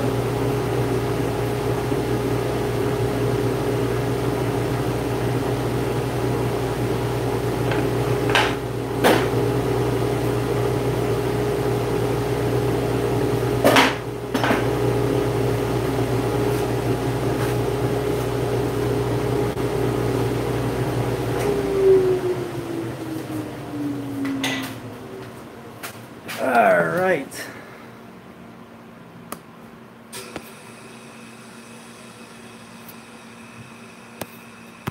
So what did I miss? 100% collection, yet I've seen someone achieve it. So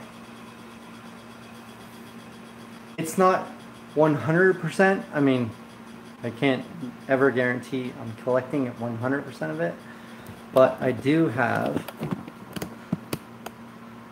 an air filtration system, which is currently running, and I was running my dust collector system, which is a two-stage system.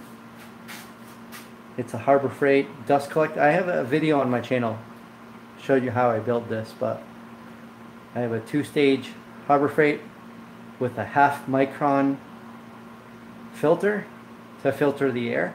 I can let this thing run and it'll just filter the air. Even if I'm not collecting dust from a machine, it'll just clean the air for me. So, but this air filter up above is also very good and helps on top of that. I don't need no push stick. I'm bigger than the saw blade. Yeah, right. When I was training in my teens and took my eye off the bandsaw and cut right up to the center of my finger, and now my fingernail is got 6 nails but only 5 fingers. Yeah. Well, look at me. I'm over 40 years old and I still have all my digits. And my father was in bridge and tunnel construction and house construction, and we used to cut trees down and all that stuff together, and so far so good. I'm not saying I'm perfect. I'm not saying I follow every single perfect safety measure that I should, but so far I survived. Yes, I've cut myself pretty dang bad, and I've got some stitches and all that stuff, but I can still wave high with either hand. So I definitely play it safe. I don't recommend anyone not using all safety measures, but I'm actually pretty happy with the fact that I replicated this piece of crap MDF piece of wood. Alright, so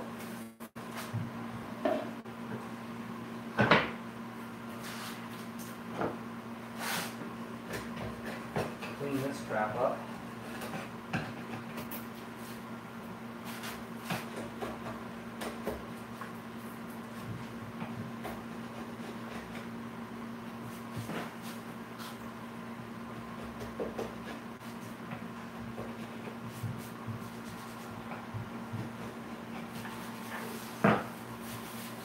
There we go.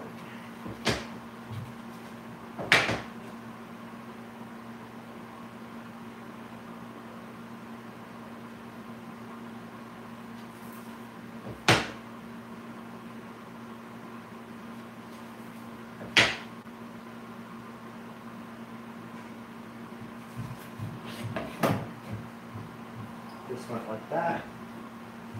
I'm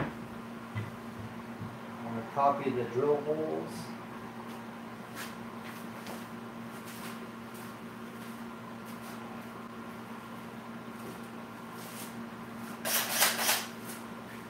So I will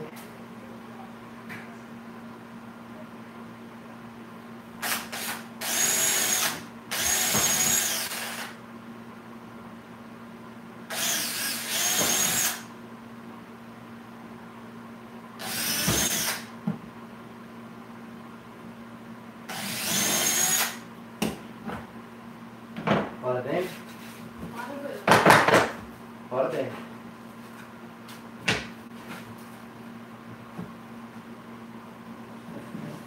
Put this back together the way it went.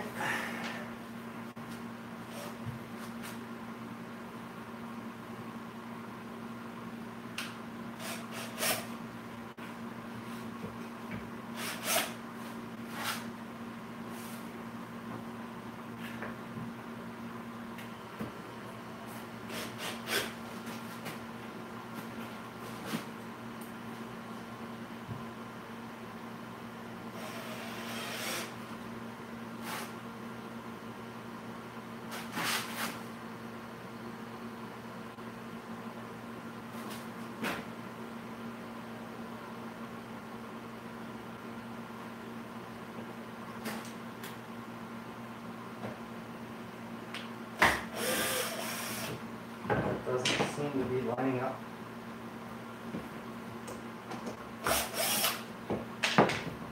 The way it should.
Huh.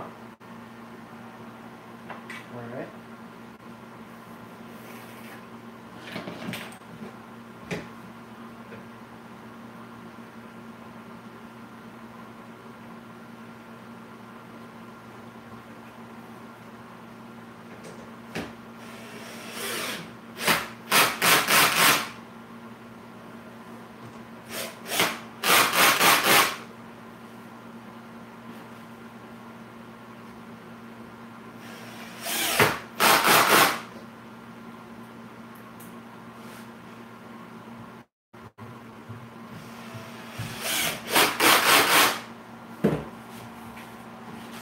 There we go. Garbage.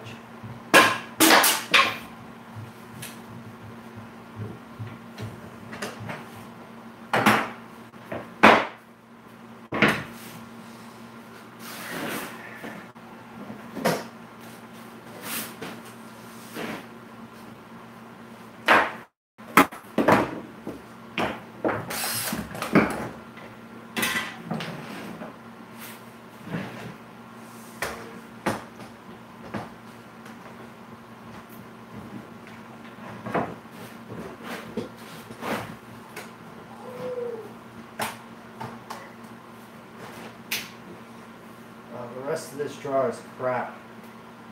Damn.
Definitely don't want to rebuild the whole drawer, so.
It's not even fitting in there properly.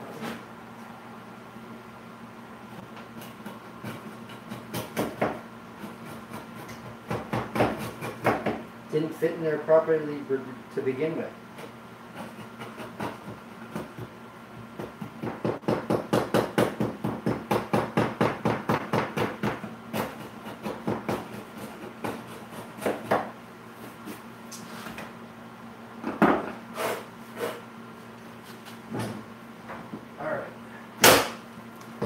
Thing is a piece of crap.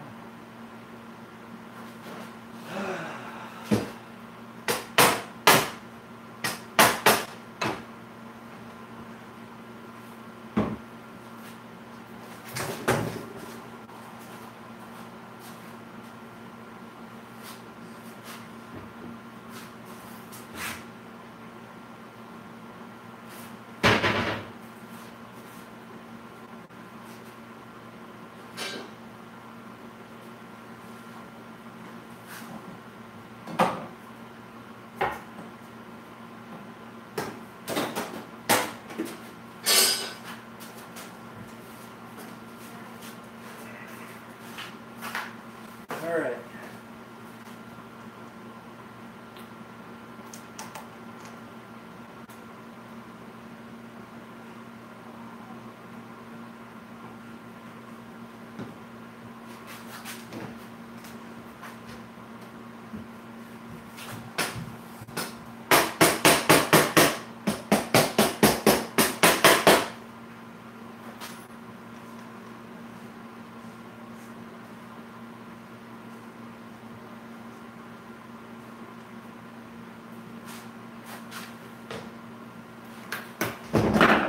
Kidding me?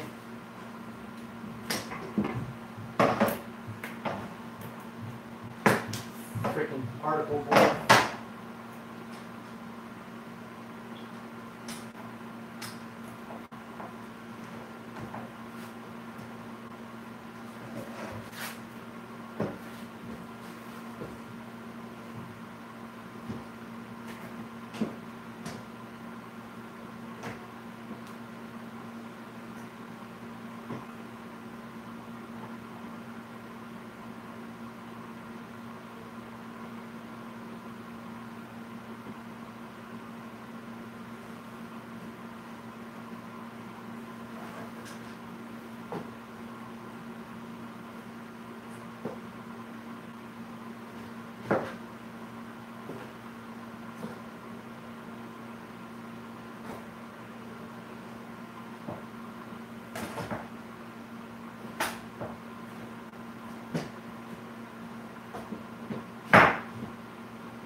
Rebuild the whole damn cabin.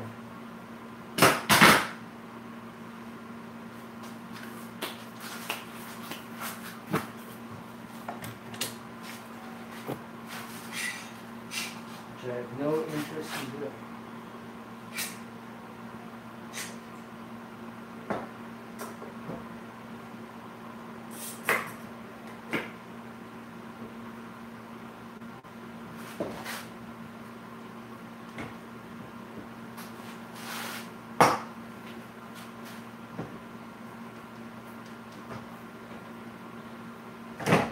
Come on.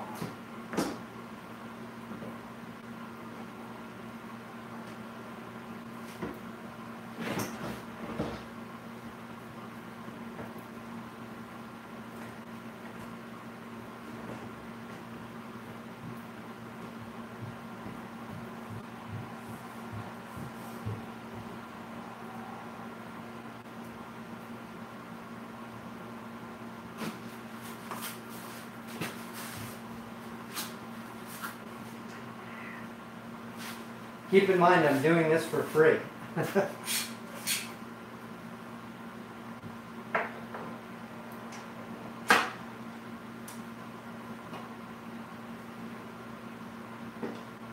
I'm such a nice guy.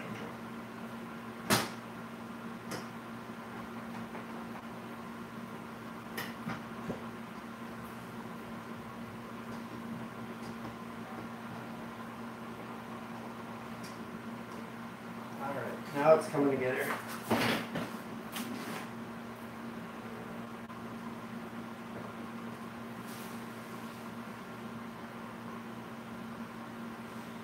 Well,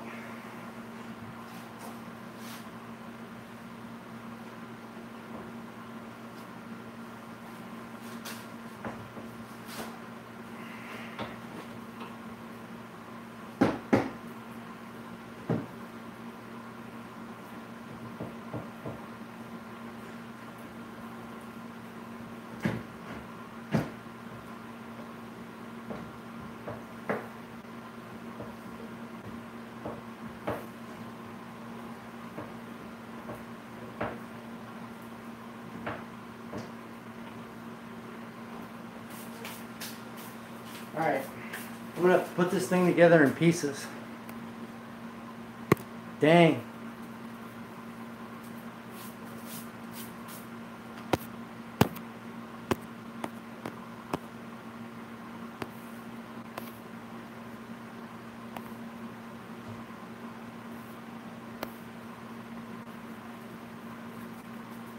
Oh yeah, no, this isn't even Gorilla Glue.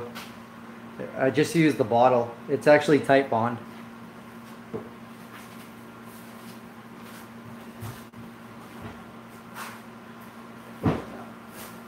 They use Type Bond and Type Bond 2.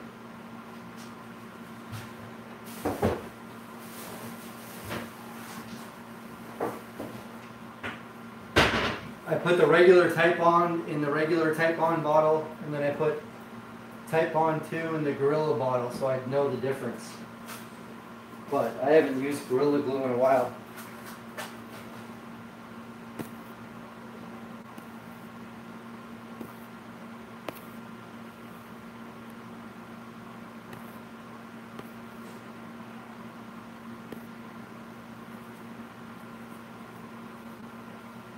Hey Terry, how's it going? Great to see you.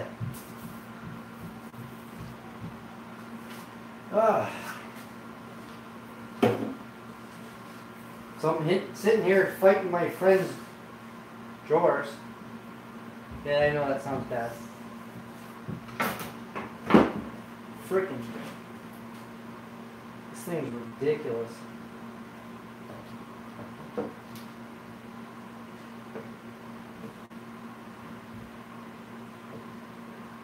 It's like, this thing's garbage.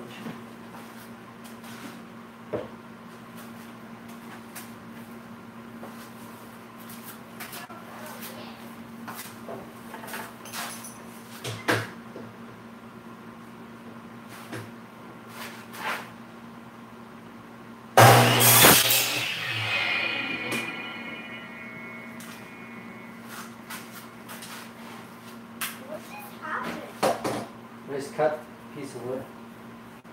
Oh, it sounded like something flew. Well, yeah, it did. I cut through some metal.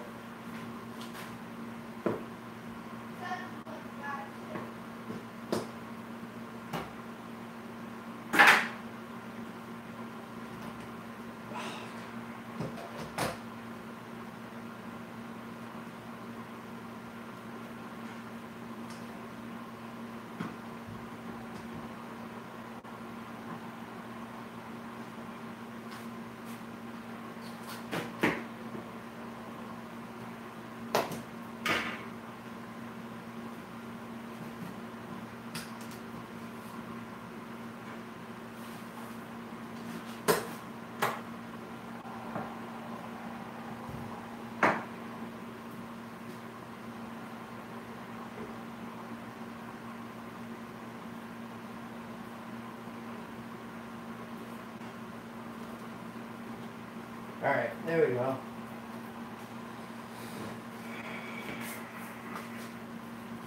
I glued the crap out of it, so.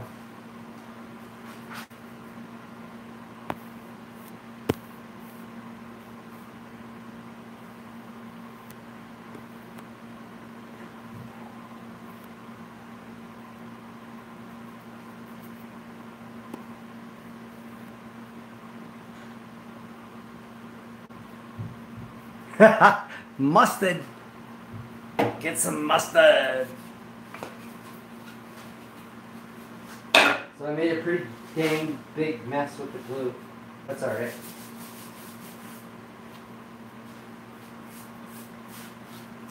So this drawer is going to hold together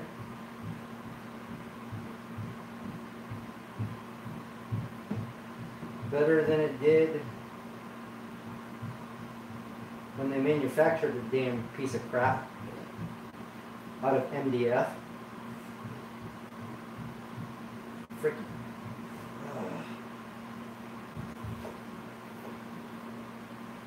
And it's funny too, because these are my friends, and they had a problem with one of their drawers, and it broke apart, and I fixed it, and that drawer's still holding together great, but the other ones are now starting to fall apart. And of course, because I fixed the first one, I'm now their best friend. So I get to fix the rest of them. Because I was such a nice guy.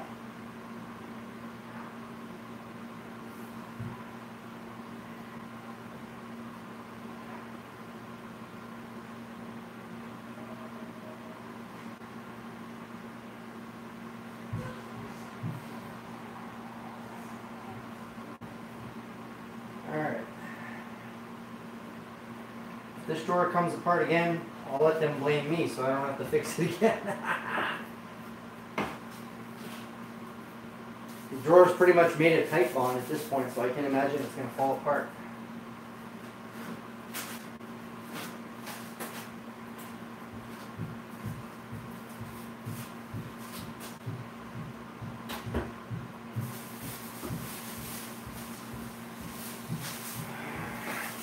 I'll keep the glue from drying. Use these shopping bags. Otherwise would be thrown away, but they'll keep the glue dry.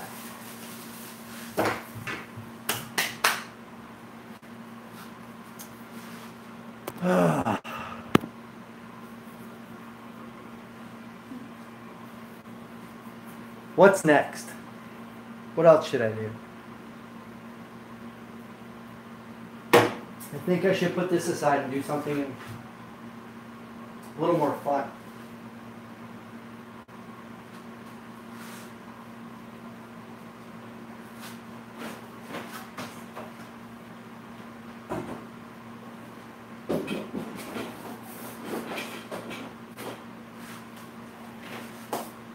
All right.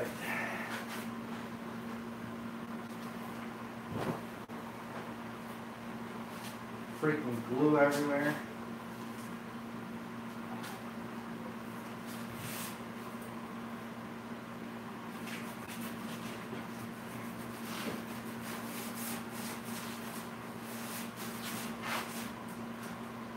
I don't know, Grizz had a good idea. He was talking about building a birdhouse. Should I build a birdhouse? Freaking busted my knuckle in a stupid drawer.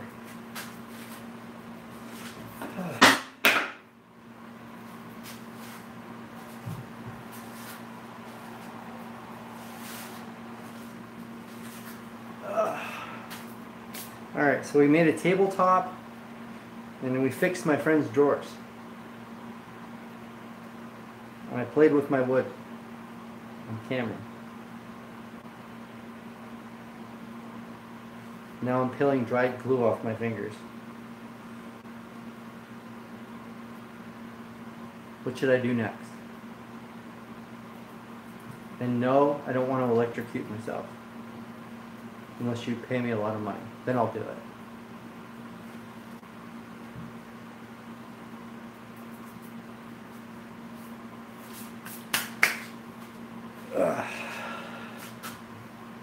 Let's see, we got 6 people watching, we got 8 thumbs ups. Party people make me hear some noise. I'm glad you joined us, Terry. What time is it over there where you're at now? How you been? How are you doing?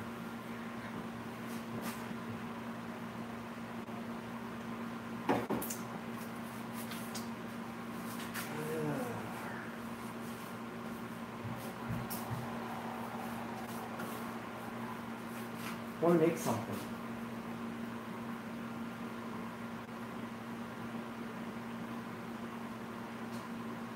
What else?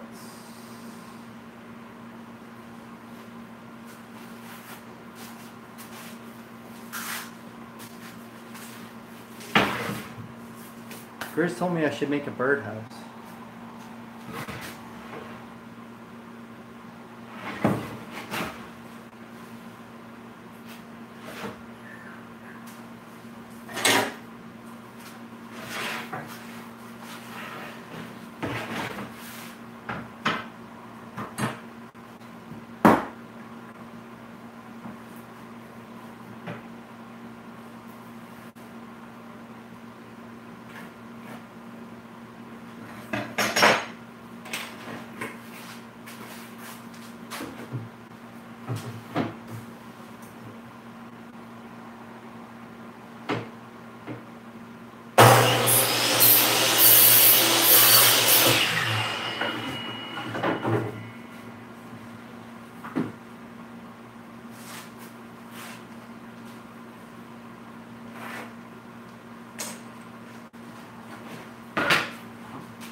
Oh, I missed a whole lot of chats here.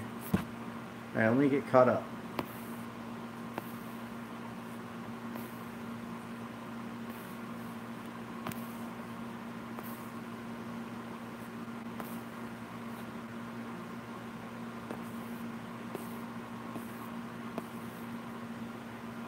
Wine bottle. Build a bar and get drunk. What materials do I have? I have hickory, red oak, beech, pine, kind of just random dimensions.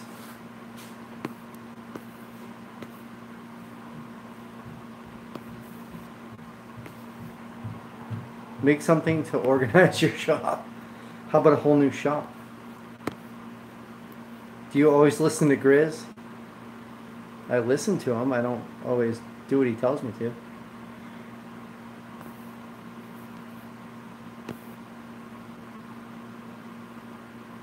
may have to slide the screen up to see it. Alright, so I haven't really done much other than cut 4 pieces of wood of equal size. So I could make a birdhouse, or I could do something else.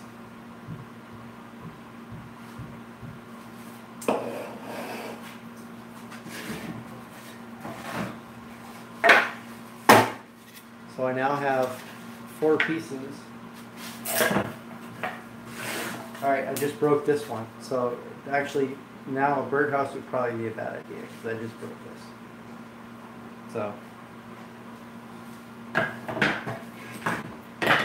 So yeah, let's do something else.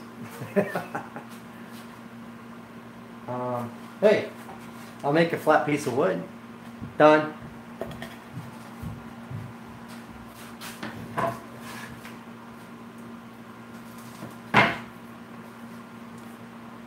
We only get pine, mahogany, oak, and cedar.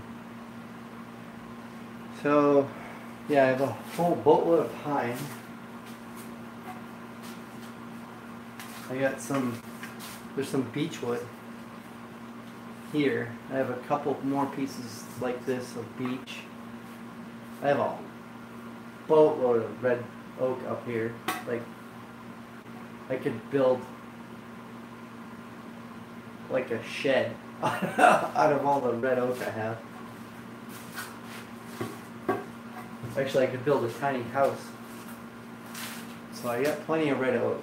I got a bunch of hickory flooring that I got cheap from someone that had a bunch of leftover hickory flooring.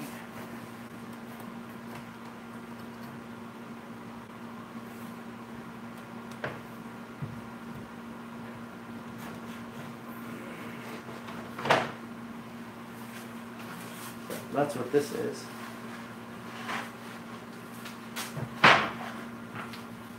Some beautiful hickory flooring. Got a bunch of that real cheap. Build a cabin. I might need more time for that.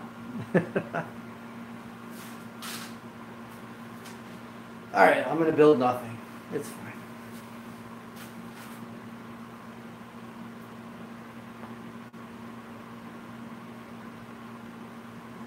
It would be fun to make something.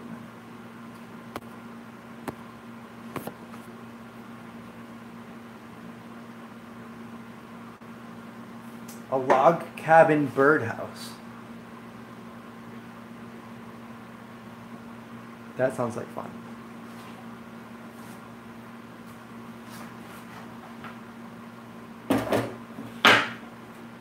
It would also be a lot of work. Some red oak, some hickory, red oak, more red oak, more hickory, pine. I don't know.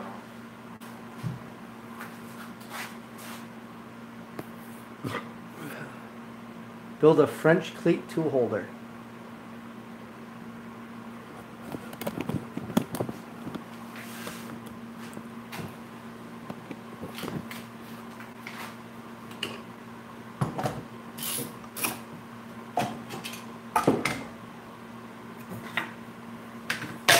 kind of like this one.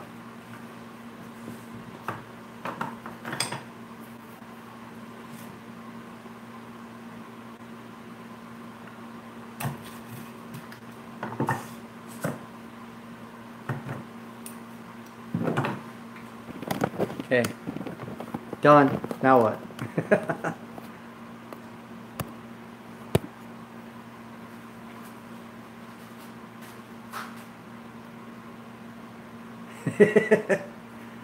I'm not always one step ahead, but in that case,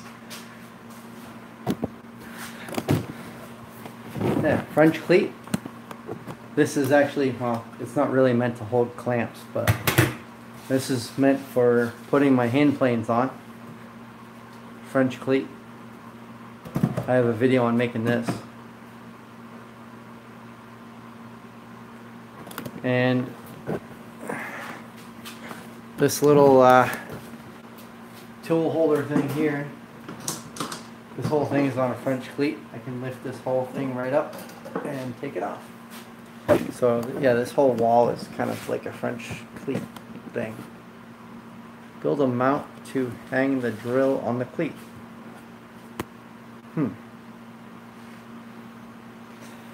That sounds like a whole lot of work.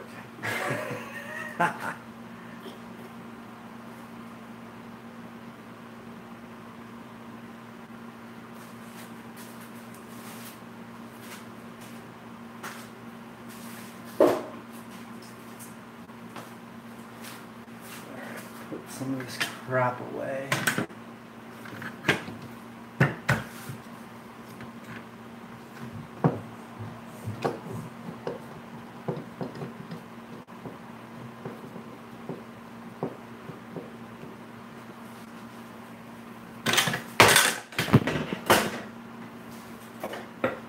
Things are falling. So yeah, no, I definitely do. A lottery machine, yeah.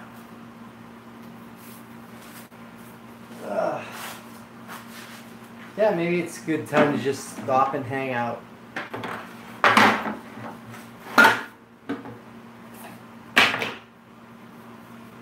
If you guys, Dan Beer can. Oh, beer can. Beer. You know what? You're right. My beer can, it's empty. Hang on a sec. I'm going to fix that.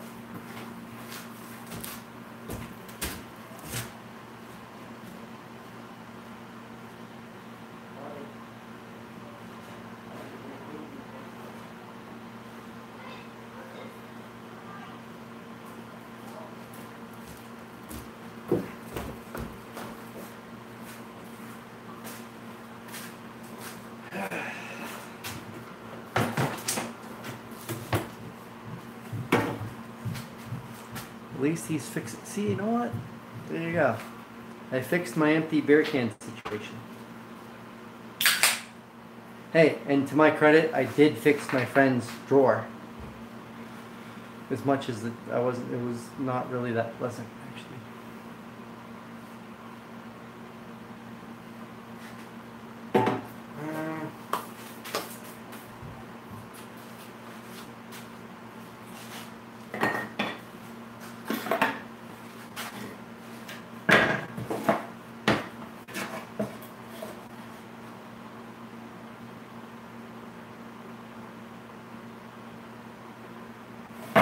Yeah, I'd rather sit and hang out.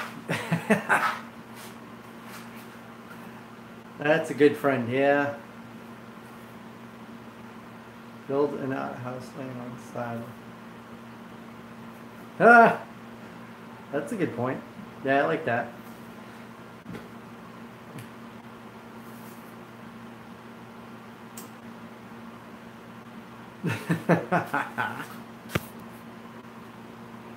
Oh my god, he's not drinking beer and using power tools? No, I wouldn't do that. Are you kidding me? Are you serious? You wouldn't accuse me of that. Come on. Psst. I wouldn't do such a thing. Here in public, that's not safe. I mean, OSHA wouldn't approve. No. Oh, I'm not running power tools now. See? I'm just standing here. And demonetized. Yeah. I'm gonna lose all my monetization. Like all $7 a week.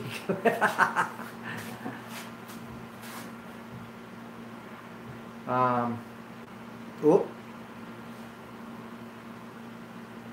Old man bladder. All 7 of us. Yeah, exactly. Run away! Run away! I just peed a little. I might be peeing a little too. Nah, I love doing this stuff. It's only ginger beer. Yeah, we'll go with that. Yeah, I know. That's why the camera is above the waistline. There you go. Mm-hmm.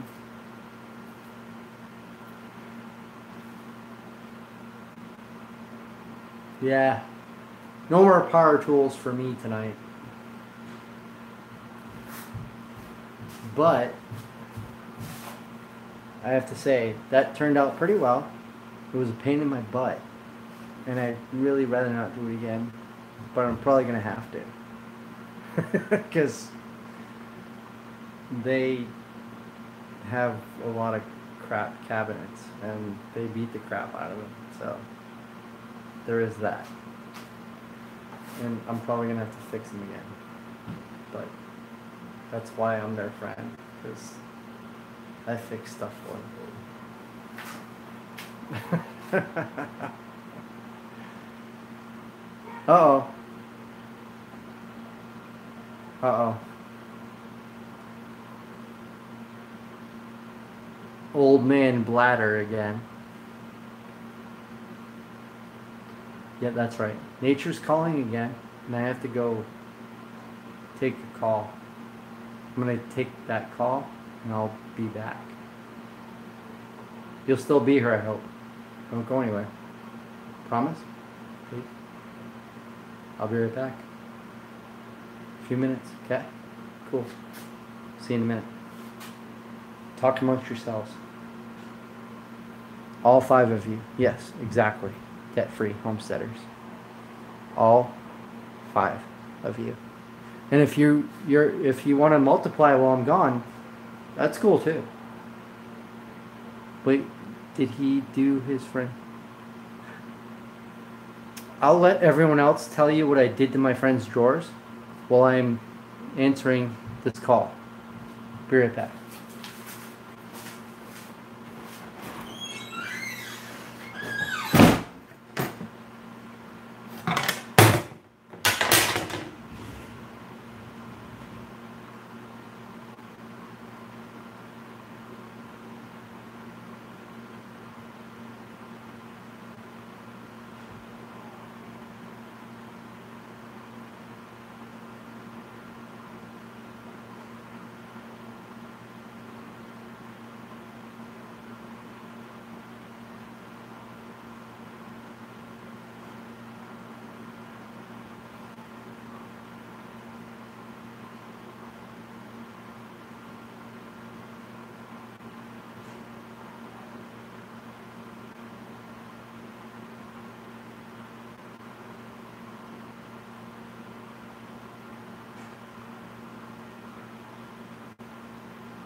Dad?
Nature says hi.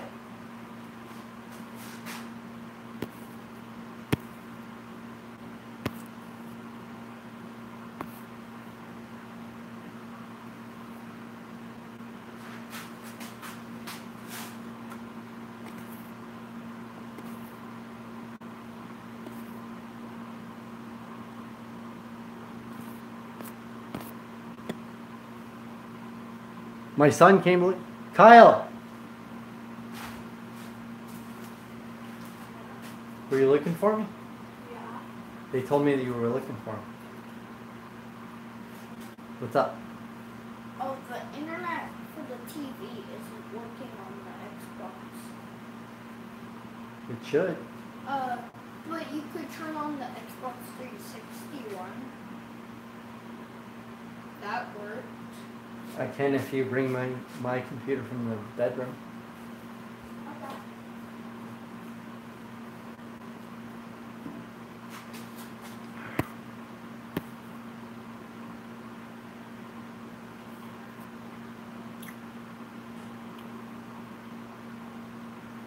I think Grizz is on the beginners woodworking.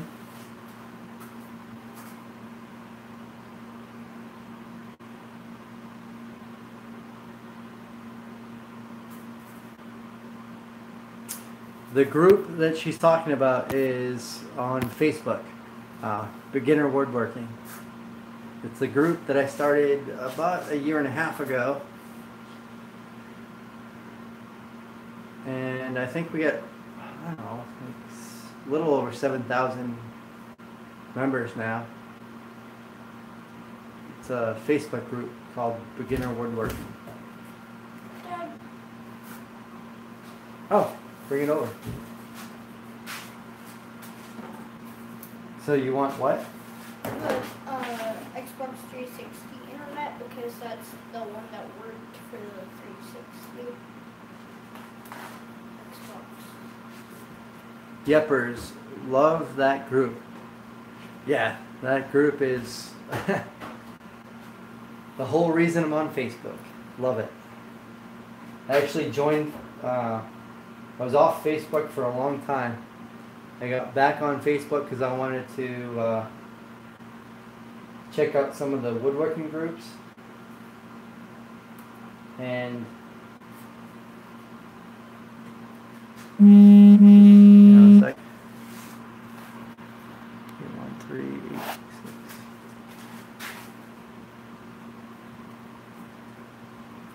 And when I got back on Facebook and I was checking out the woodworking groups,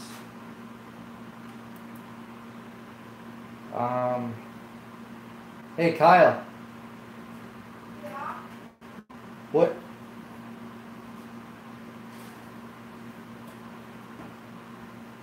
I'm pretty sure it says Xbox 360 or Xbox. Oh, all right. So yeah, I found some groups on Facebook that were not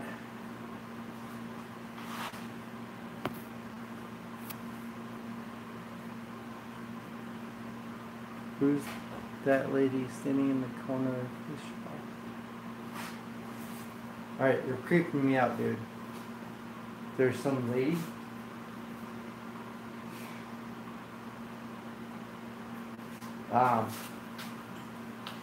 So yeah, I found some Facebook woodworking groups that one that I thought was pretty good, and it was called Woodworking for Beginners or something like that. And so I joined that group, and it was like a freaking nightmare. Alright, stop. There's nothing behind me. Okay? I'm not going to look. I didn't look. But I joined some of those groups.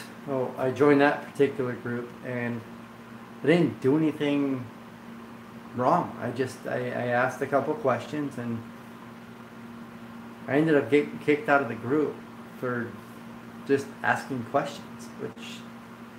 Stop! She's not behind me, there's no X. Cut it out.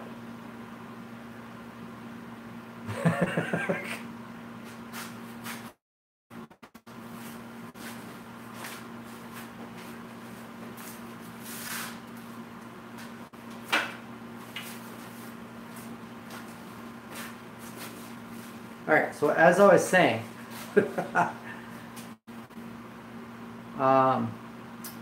so I joined the group and I got kicked out just for asking some basic questions, which was kind of silly to me. I was like, and I ended up messaging the admin of the group, and they told me that I was asking like stupid questions, and they were not. They were just basic questions. They weren't even like. It was weird. So I'm like, all right. So there's groups on Facebook that they're going to be that judgmental. So I'm like, all right, I want to start a group of my own where I can just like chat with people that just want to talk about woodworking without being judged. Like, if you come into the group and you've never done it before, just ask a question. I mean, like, what the hell, you know? And so we started the group last year, and I am really proud of the group. It's been awesome. There's been people occasionally here and there who knock people for asking questions, and they're not in the group anymore. The group is a welcoming group that you come in, ask a question, and you can't be judged for it. So the name of the group is Beginner Woodworking on Facebook. So you go on Facebook and just do a search for Beginner Woodworking, and you should find it. But yeah, I mean, we got people there that recently joined that ask some very, very basic questions about measuring or about how to cut stuff, and that's fine. Like, and people occasionally recently have jumped on and laughed at people or made comments like, that's a stupid question. You make a comment like that, you're gone. It's simple like that. I mean, there's plenty of other woodworking groups that if you feel like you're above everyone else, be a part of those groups. That's fine.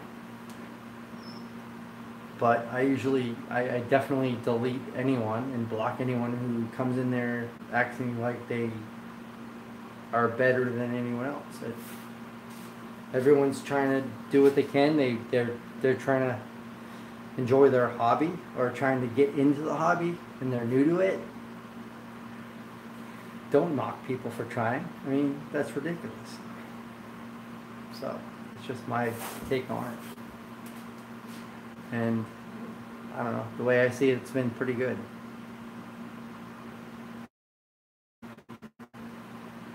Terry says, I am attention woodworking groupie, watch it. Yeah, don't mess with Terry. Do not. Not. Terry is a moderator in the group. Don't cross her. You'll be gone. Real quick. Terry's awesome. Right? Yep. Kyle will tell you.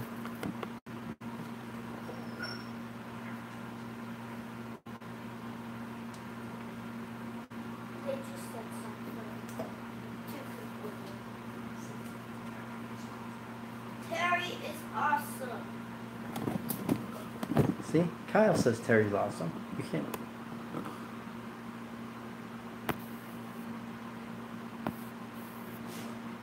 Terry says, out of there. Terry is mental.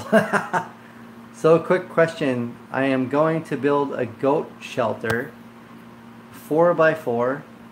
The front is 6 feet and the rear wall will be 4 feet. Will that be good enough for steep slope to shed the large? So, I'm going to build a goat shelter, 4x4.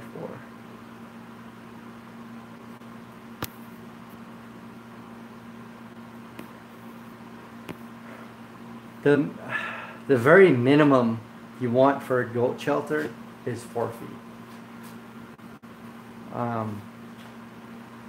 I personally would go 6 feet because I've had goats and I'll tell you they can jump. Kyle is nodding his head over here. They will jump, and they'll jump over a 3-foot fence with no problem. So 4 foot, yeah, you're probably all right. 6 foot, you should be good.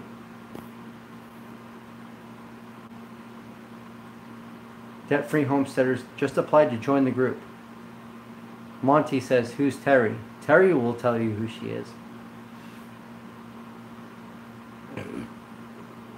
Goats are mental. Yes, they are. Kenny Beans, how's it going? Thanks for being here. Kenny Beans.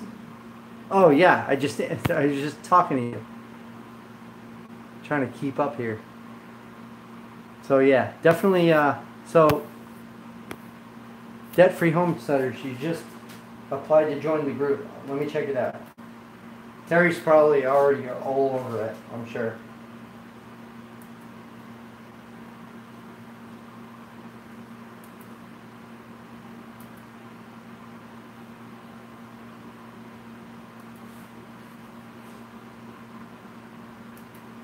Alright, just gotcha. Approved.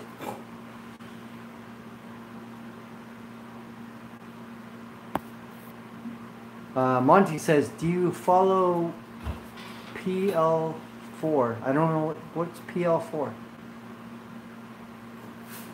PL4. Or am I reading that wrong? Is it PI4? Hey, debt-free homesteaders, man. We're quick on the beginner woodworking.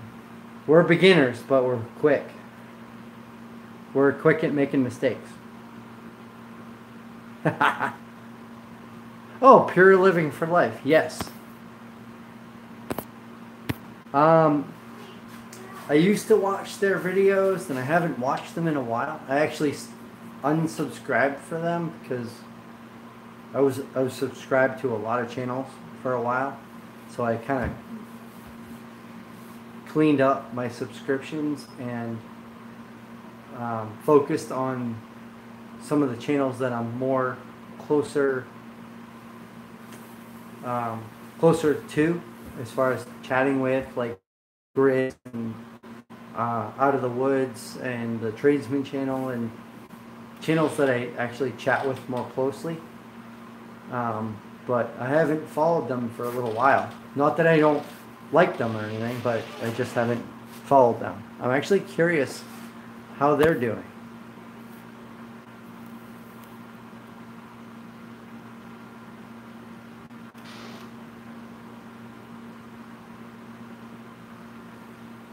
So Wahawk says, when I've called folks out to the admins, we're way over censoring the members, or the attention whores would ask questions.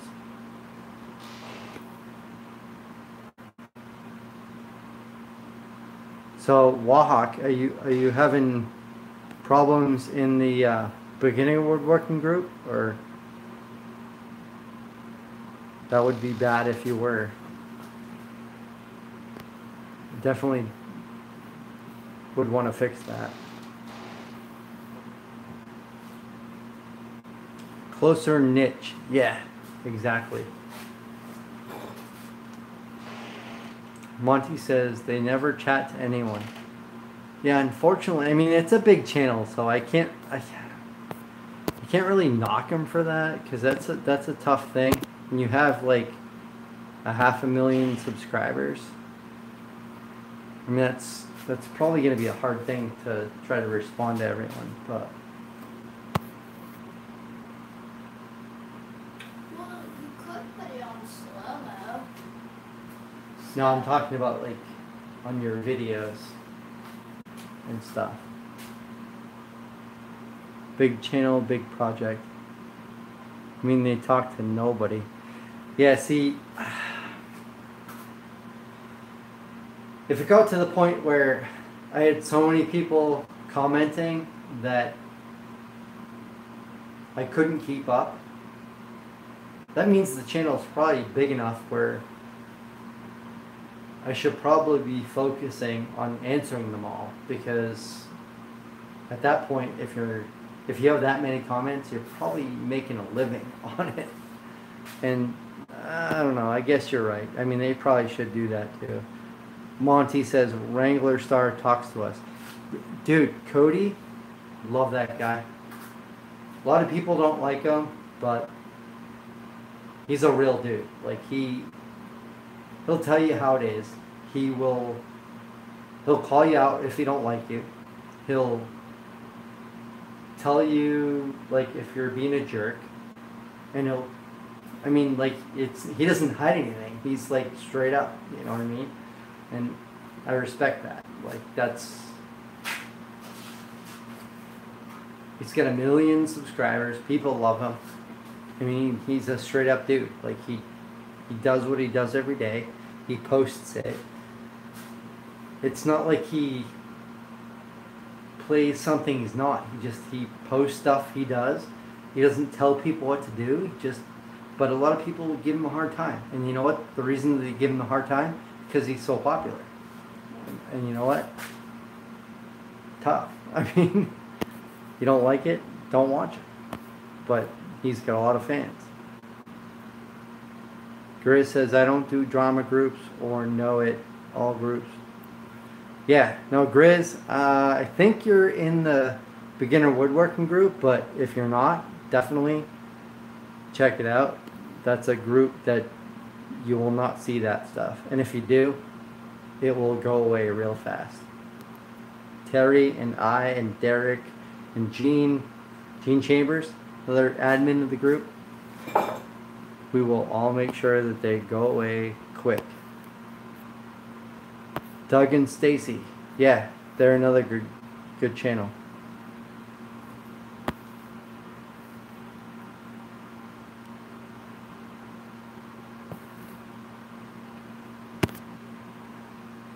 Tradesman channel, dude. Yeah, he deserves. I mean, yeah, he went through some tough times lately. He fell. It was a tough thing for him.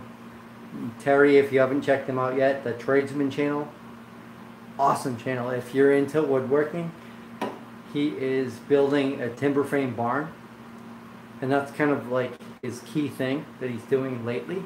But he is a homestead channel. He's got a farm. Jim is like an all-around awesome guy. Like heart to heart, just like all around, you can't beat him. Like he's a good dude. Like, yeah.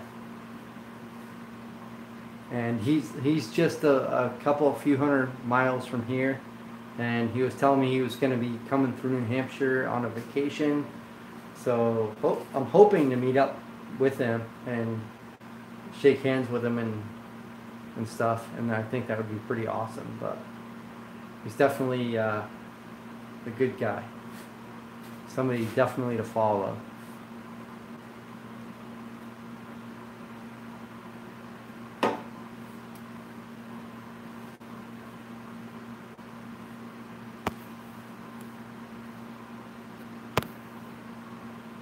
Monty says, yeah, Jim is awesome. He sure is, man.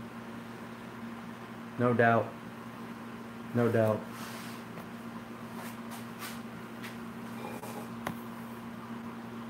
Grizz says, I'm banned from Doug and Stacy. When I met them, they said they were going to take me off ban, but... yeah, whatever. It is what it is, you know? Whatever. But I still watch them. They have a great channel. Yeah.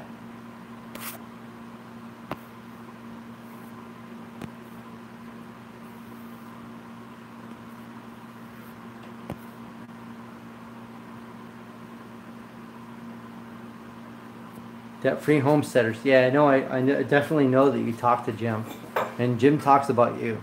Like, yeah, we all stick together. That's awesome. I asked how he was doing. Jim said, I'm getting there in New Hampshire right now on the Mass family. Oh, he's in New Hampshire now. Well, what the heck? I need to, like... no, he probably wants to just be with his family and not be bothered, but... I would love to meet up with him just to shake his hand, just say hi, buy him lunch, just that sort of thing. Kenny Beans applied to the face grip too, so I mean... Oh, nice. Like anything, you need to take Wrangler Star with a grain of salt. He's not stupid, but also nowhere near the expert. Well, I don't think he claimed... sometimes he claims to be a specialist in certain areas. Yeah. He does a lot of reviews, which I avoid. When he comes up with these like Amazon drill versus drill tests, I don't watch that stuff like that.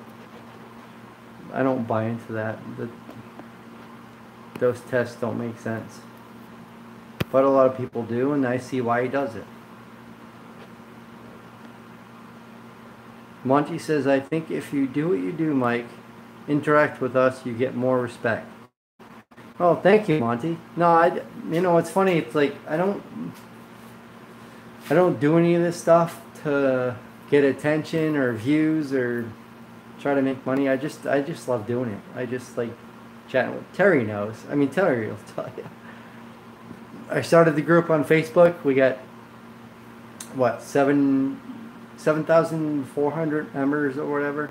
I don't post my channel on there every day, all day. Occasionally I share stuff that I recorded and stuff, but the YouTube thing, it's not for like, I'm trying to like suck everyone in. I just do it because I like it. I'm here live now. I mean, people are, you know, if like I got a big crowd watching this right now, they'd be like, who the hell is this guy and what the hell is he doing? Terry says, I'm going to say goodnight, get a check. Oh. Have a good night, Terry. I'm probably way behind. Good night, Terry. Yeah, so, let me see.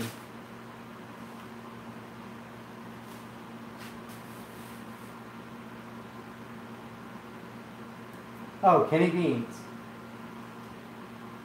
Looks like you were already approved.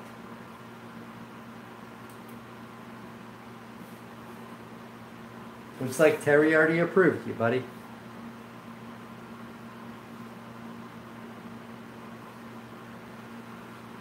So Terry Martin already approved Kenny Beans' request to join the group.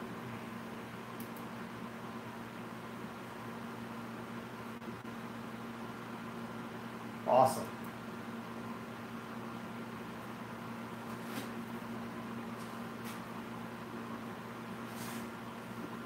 So yeah, we got a great group there on Facebook. This live stream's gone on quite long actually. I wasn't planning on doing that, but originally we were just planning on making that little slab for a table and showing you guys what I was working on. But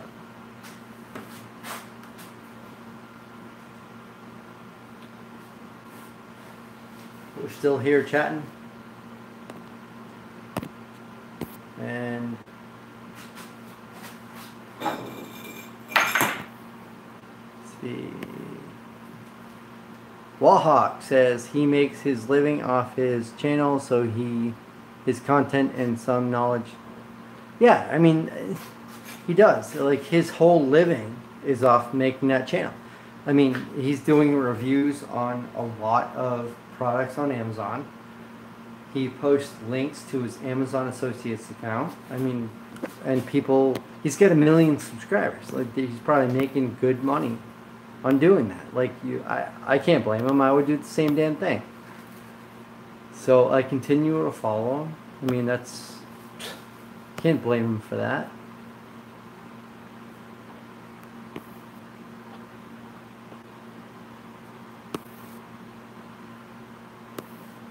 Sorry if my thumb is in the way. I'm trying to scroll through.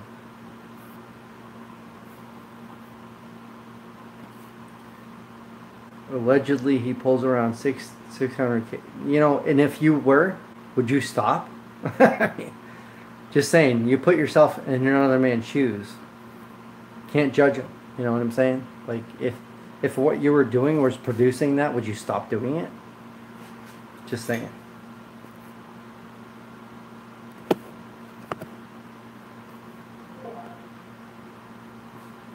No, and I think he admits that. He admits he's not an expert at stuff. He does what he does. He shares what he does. He doesn't tell people, you should do this way. This is just how I do it. And I'm the same way. I don't do stuff the way I do it. This is just how I'm doing it. And if I'm doing it wrong, tell me, please. Because I would like to learn. And Grizz is one who's helped me out a lot. He's given me a lot of tips, and I greatly appreciate it, and I've learned a lot.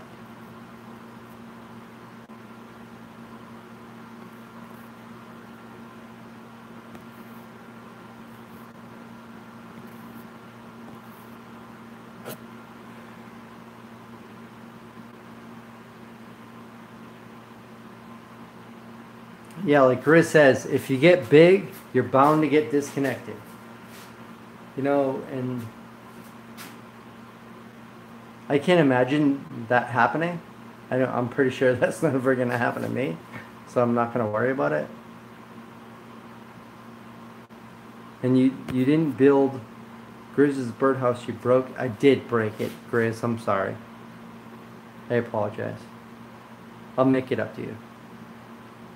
I'll build an outhouse.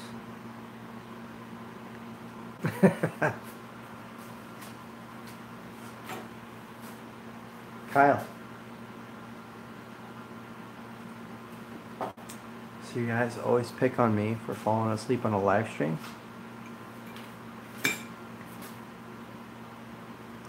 Check this out. At least I don't fall asleep on the stairs.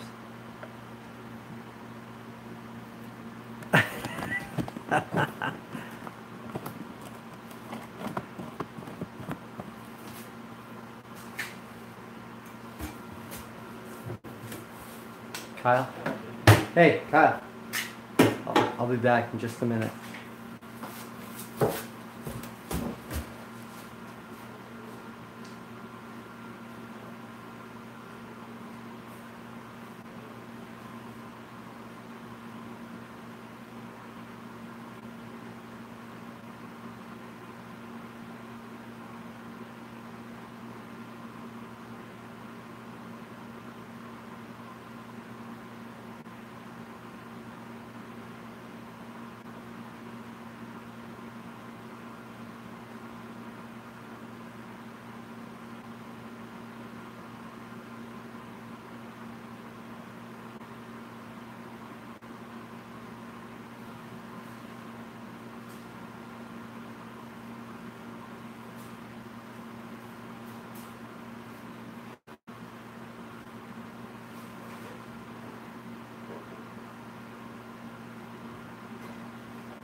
Debt-free homesteader says, have you fallen asleep on a live stream? Me? No, I wouldn't do that.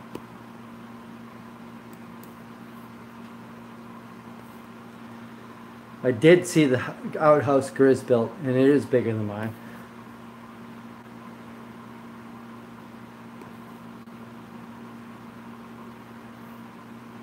Don't forget you started with one. Absolutely.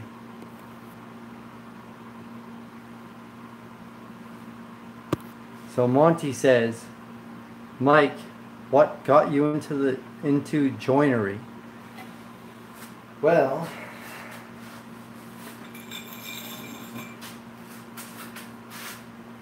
joinery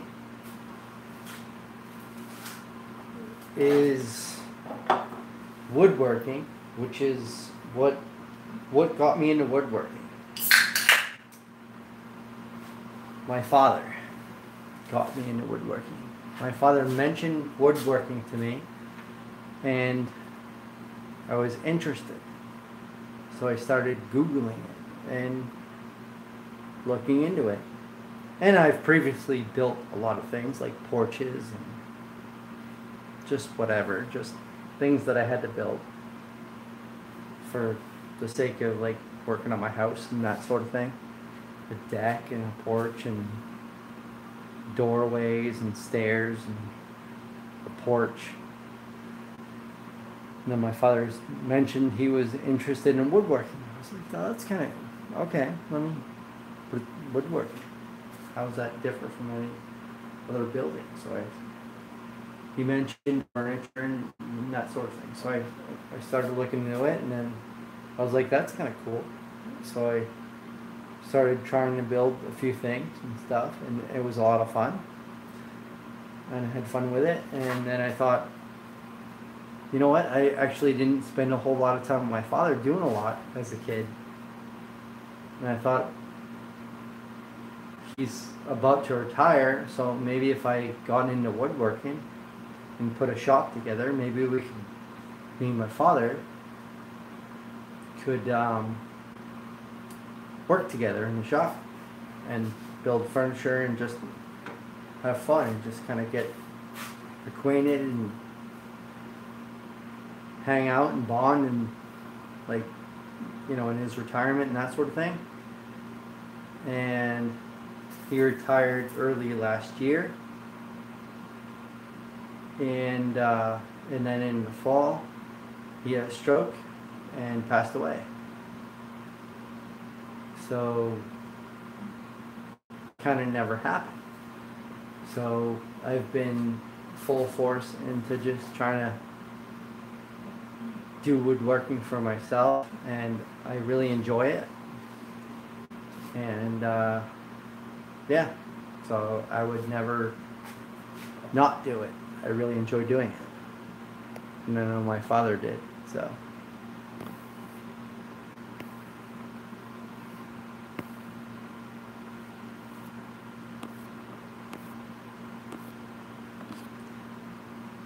Ouch, that stinks, Will. Yeah.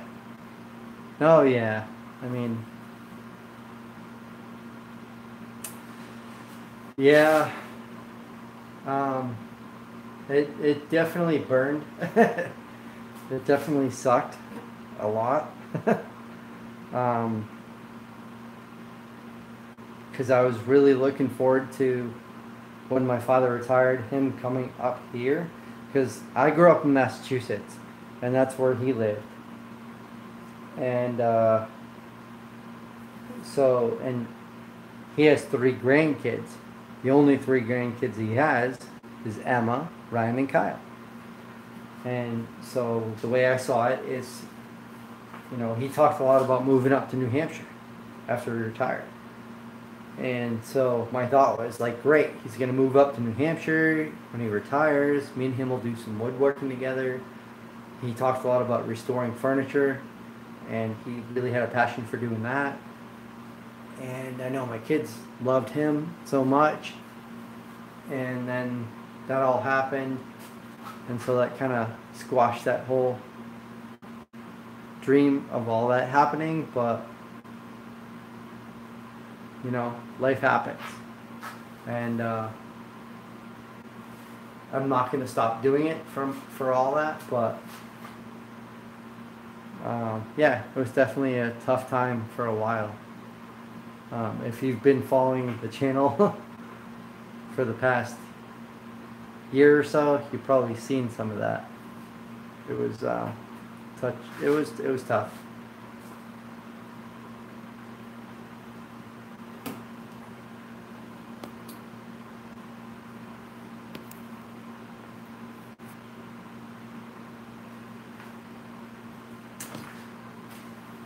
Yeah, so, you know, one of the things that's cool is my father really loved collecting old stuff, like old antique tools, old antique everything.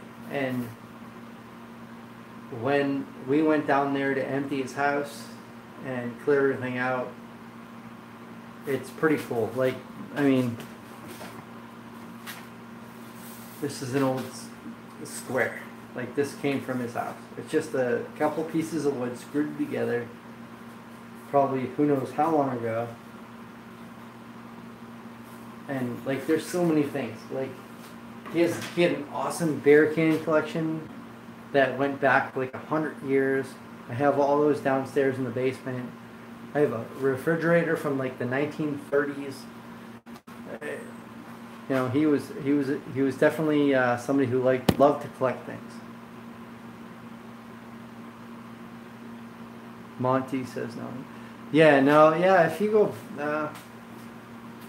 you know, if you go back, you might see some stuff like from when I was down at my dad's house, and if you don't, let me know, because I may have marked them like unlisted. I have a lot of videos that I don't mind publishing public. Debt-free homes, if they could tell their stories. Yep. Yeah, there's quite a bit of old tools they had. Really cool stuff. Monty says, I love old tools, and I have a T-square similar to that one. Yeah, my father, I actually have a couple of big old T-squares. Couple of big old scythes. A lot of axes like this that just kind of showed up. And my father was a cement mason. He did a lot of concrete work, so I have a lot of concrete tools. Hammer drill. I have a drill that's like ridiculous, like bigger. It probably weighs like 50 pounds. I don't even know how the hell you would run it.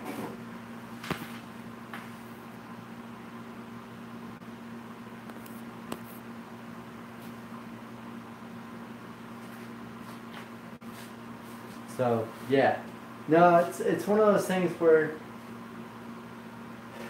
you know, a lot of the times I still look back and think it would be damn awesome if he was here and would see the things I'm doing now. He's a lot like I was. Like, he never liked to leave his house, so he's actually never been here, ever. Never been to this house. And so I've done a lot here. He's never seen the things I've done. He doesn't really know a whole lot about the things I've been doing here. And I think that if he had come here and seen the things I was doing, that he would like it. But, you know, I get it. Like, I don't like to leave home either. I like to stick around home, so it is what it is, you know?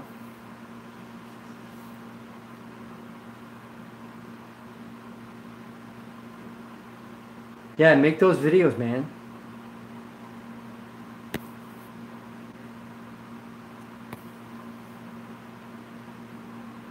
Yeah, definitely. I would love to see that. Love to see those old tools.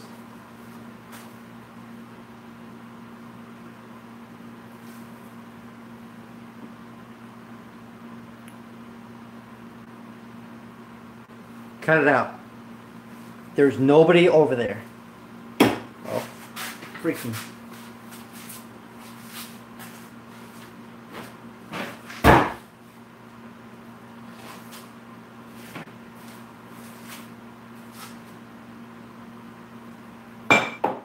Mm-mm. Stop.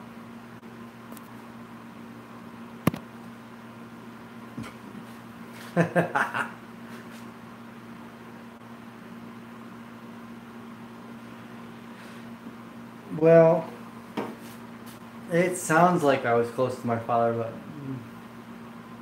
I wish I was. I wasn't. I wasn't, unfortunately. Um, yeah, for years we didn't talk. And it wasn't because we didn't want to talk. I was just really busy. He had his own life, and I don't know, we were just never really real close, unfortunately. And that sucks too. Like, we never had the traditional father-son thing, ever. Like, I kind of grew up and learned everything on my own. My father never really taught me much. I mean, he taught me to work hard because he busted my ass whenever he was around. I don't want to knock him, especially now, but yeah, he wasn't around a whole lot. Growing up, I didn't see him much. Traveled for work a lot. He didn't really have a whole lot of influence in my life, but the one thing that he taught me the most is work hard. Work hard. If you work, it will pay off. And that's what I learned. The one thing that he taught me. And that's a pretty big deal. And he worked his butt off. He really did. But yeah, he didn't have a whole lot of influence. He wasn't at any of my baseball games or any of that stuff. He didn't come to my school or any of my functions or all that stuff. Like, unfortunately, he wasn't very involved. Cats in the cradle. You know what, brother? Debt free. Cats in the cradle. Dude, that's... Hit the nail on the head, bro. Exactly. Like, and I remember being at the hospital when my father's father was on his deathbed, basically. And I remember my father's father looking at my father, which is quite an enlightening thing. My father's father looking at my father saying, "Don't ignore your family." He reprimanded him for that, and he was like, adamant about it. But my father didn't. He actually talked back to his own father about it. It was like, "Well, you did this," and he's like, "Well, yeah, I had 14 kids. You have 2." And I remember the whole conversation. But yeah, anyways. My father focused on his work, and he was the personality of, I can work and work and work. He wasn't great with kids. He did all right, but it was just who he was. Can't really argue with that. I'm not gonna knock him for it. I remember him even in the adult years. Like, he smoked cigars like they were cigarettes, and he drank like a fish. I mean, I can't knock him for that, but he drank a heck of a lot more than I have ever drank. I mean, daily, like hardcore. But I also know that he was very stubborn, and there was no changing what he was doing. So he just was like, "Hey, I would come down and visit you. You do what you do." I can't give him a hard time for it because he lived the way he lived, and eventually that bit him in the ass. But You know, it was hard to see that, you know, all happen. But anyway, I digress. I've been like dwelling on this whole conversation way too long, apparently. I'm sure. Hey, Bert, how's it going?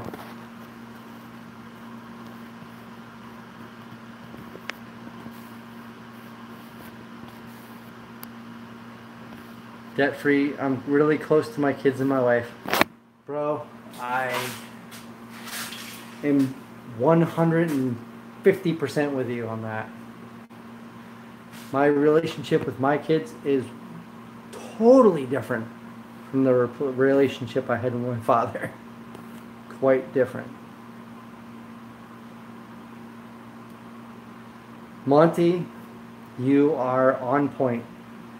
My grandfather did notice his own mistakes. He tried to tell my father.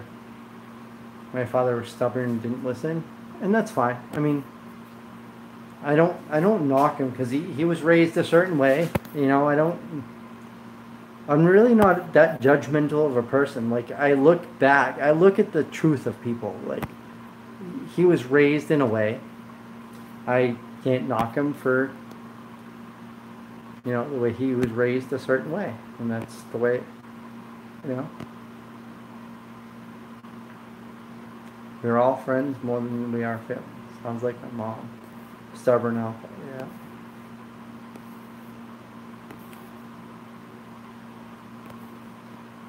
Monty says that's my dad's problem. Very stubborn old man. Yep. Yeah, you can't change people like that. It's just, you know, let them be. Debt free says, dude, I'm more friends than we are family. It's weird, but not. Yeah. Grizz says, wow, our Chinese chicken comes with 4 drums. But yeah. Nah, it is what it is, you know. I loved my father. I still love my dad. He worked his butt off for us. Didn't pay a whole lot of attention to us, but, you know, I don't knock him for it because he was raised in a certain way. And, you know, when you're raised in a certain way in a certain life, you can't help that. I mean, I don't, I know it seems crazy, but I don't judge, you know, I don't judge. Just,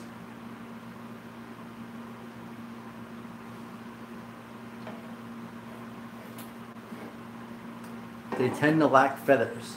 They do. Debt free homesteader. It's almost 3 a.m. here. Let's see. Hey, same here. 2:40.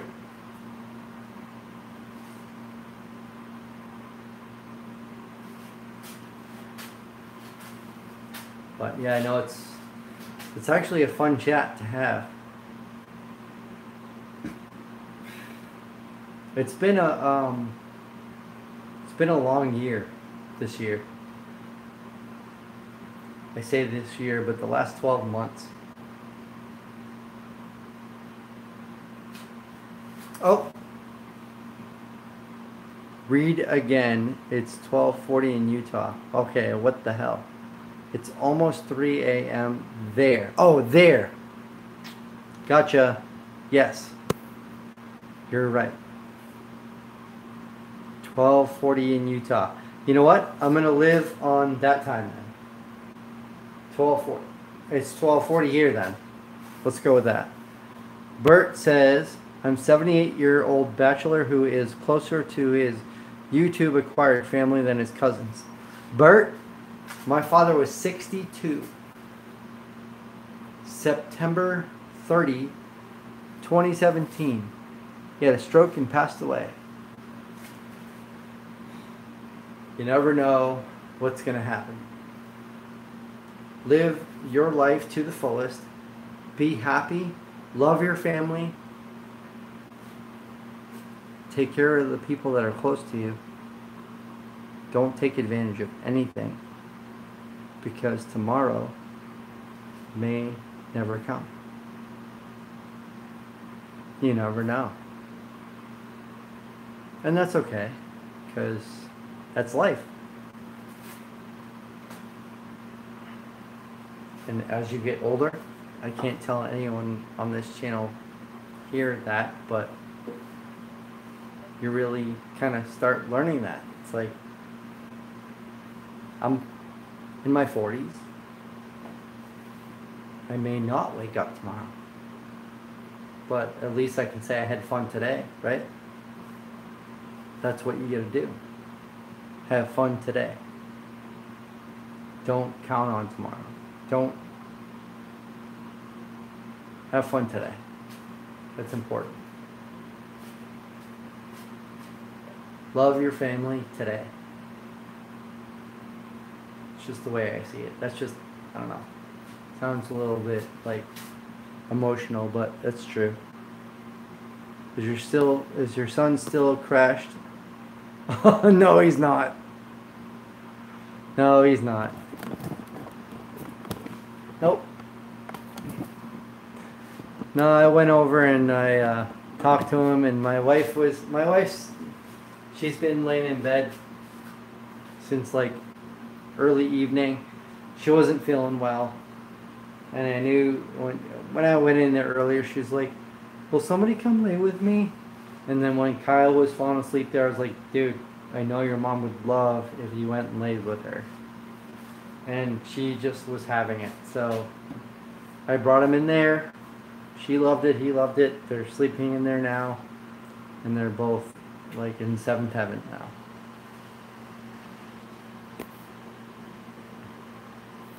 Bert says, a stroke took my dad at 55. They caught me in time. The result was a quintuple 5 years ago. Yeah, you know, and yeah, you just never know. I mean, it could happen to me tomorrow. It could happen to me right now. I mean, you know, I'm in my 40s now. It's not like I'm gonna live forever. My grandparents, my mother's father lived till he was 65. My mother's mother was 65. My father was 62. My father's mother was 65. My father's father was in his 80s. So odds are telling me that I don't have a whole hell of a lot of time left. So I'm gonna freaking enjoy it. Can't take life too seriously. You really can't. You can't. Just don't, you know? Yeah, I mean, people get all emotional and all this stuff about life, but don't take it too seriously. Just enjoy it.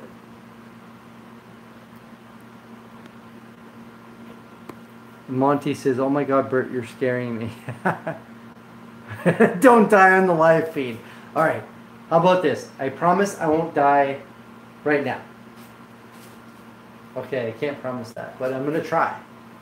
I promise to try not to die tonight. Deal? I won't run any more power tools. That should help. Monty says, my brother is 51. He had a mini stroke 2 weeks ago. I'm 49. Both of us diabetic. I'm type. There you go. You know, you just never know. And it doesn't, you know, it doesn't matter. I mean, like, you could be like, hey, I'm like diabetic and I have like some sort of heart condition, and you're living with it. Meanwhile, you get a buddy who's like strong as a bull, 50 years old, has a stroke and dies. Like, it can happen. Like, you just never know. It doesn't matter. Like, it doesn't matter. Doesn't matter. Just live for today. Like, be happy today. Do what you want to do today. Do your thing. Like, forget about all the negative crap. Like, do what you need to do to make yourself comfortable for today so you can be happy today. Go to sleep, wake up tomorrow, and try again. It's the only way you can do it. I mean, from the beginning of time to now. I mean, I know friends of mine who have lost their, like, 12-year-old kid to, like, a horrible accident.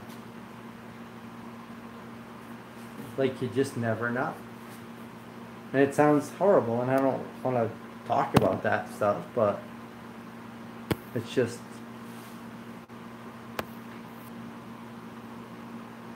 debt free. Thanks for trying. I try, you know. A guy who runs every day and gets hit by a fat. You're damn right, dude. Totally true. Mike, out of all your woodworking projects, which, tell you what, that's a great question. Love that question. So, Monty asked, out of all of my woodworking projects, which one did I love, enjoy the most? Well, I really loved building my kids their loft beds. It's actually one of the first videos I put out. Thought that was the greatest thing because my boys just, oh man, they just freaking loved it.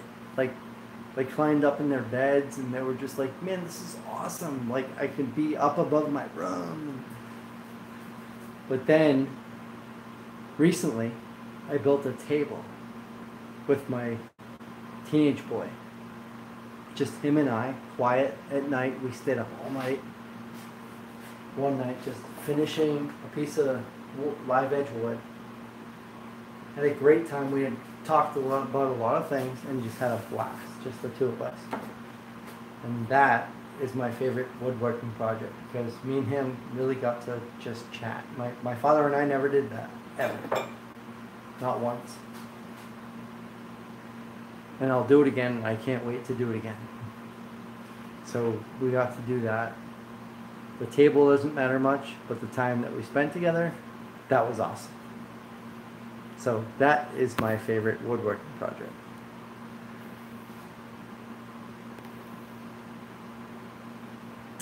What kind of bed? So I built a couple loft beds. Actually, it's probably, I think it's like one of the very first, might even be the very first video on this channel. I built, it was a pretty horrible video. Like, if you try to follow it, it's not good. Like, but you know, take it for what it is. I didn't edit. I wasn't really big into editing videos back then. Tables, live edge, my favorite. Yeah. So me and him also built. That was very recent. I don't have a video on that yet, but I'll be right back. Nature is calling again. I'm gonna go answer it. Hold that thought.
Old man bladder.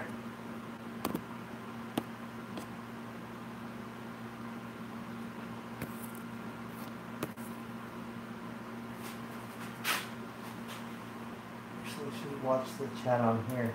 It'll be a lot easier.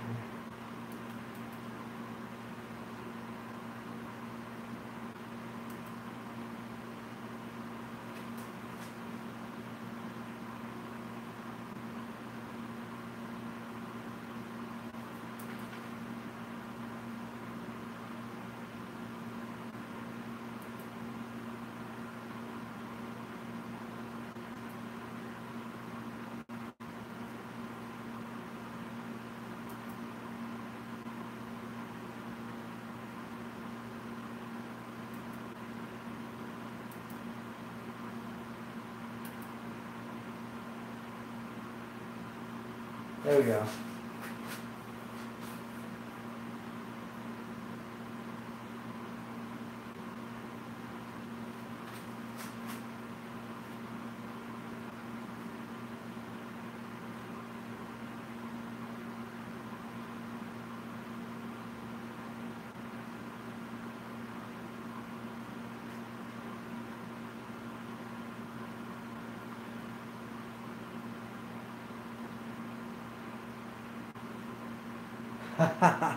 Watch my own channel.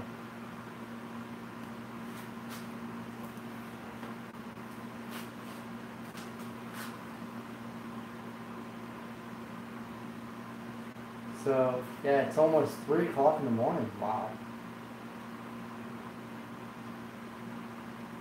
Well, I think I'm going to head off to bed.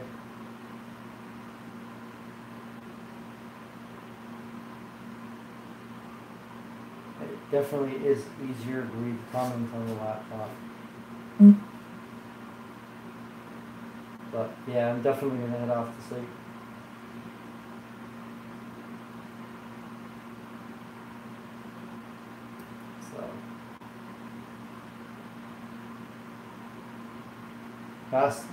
Past my bedtime. Way past my bedtime.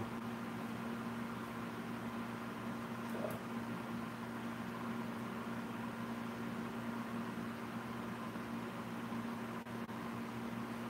Yew trees? I don't know what yew trees are.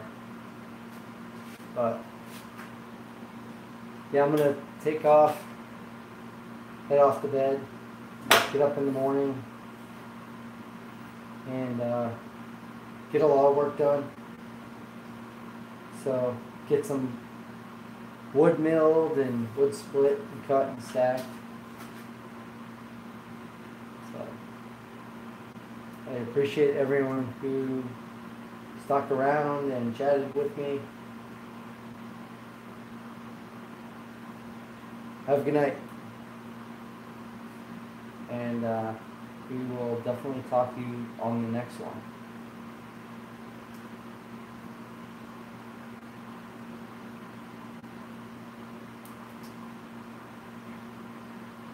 So, yeah. Take care. Have a good night.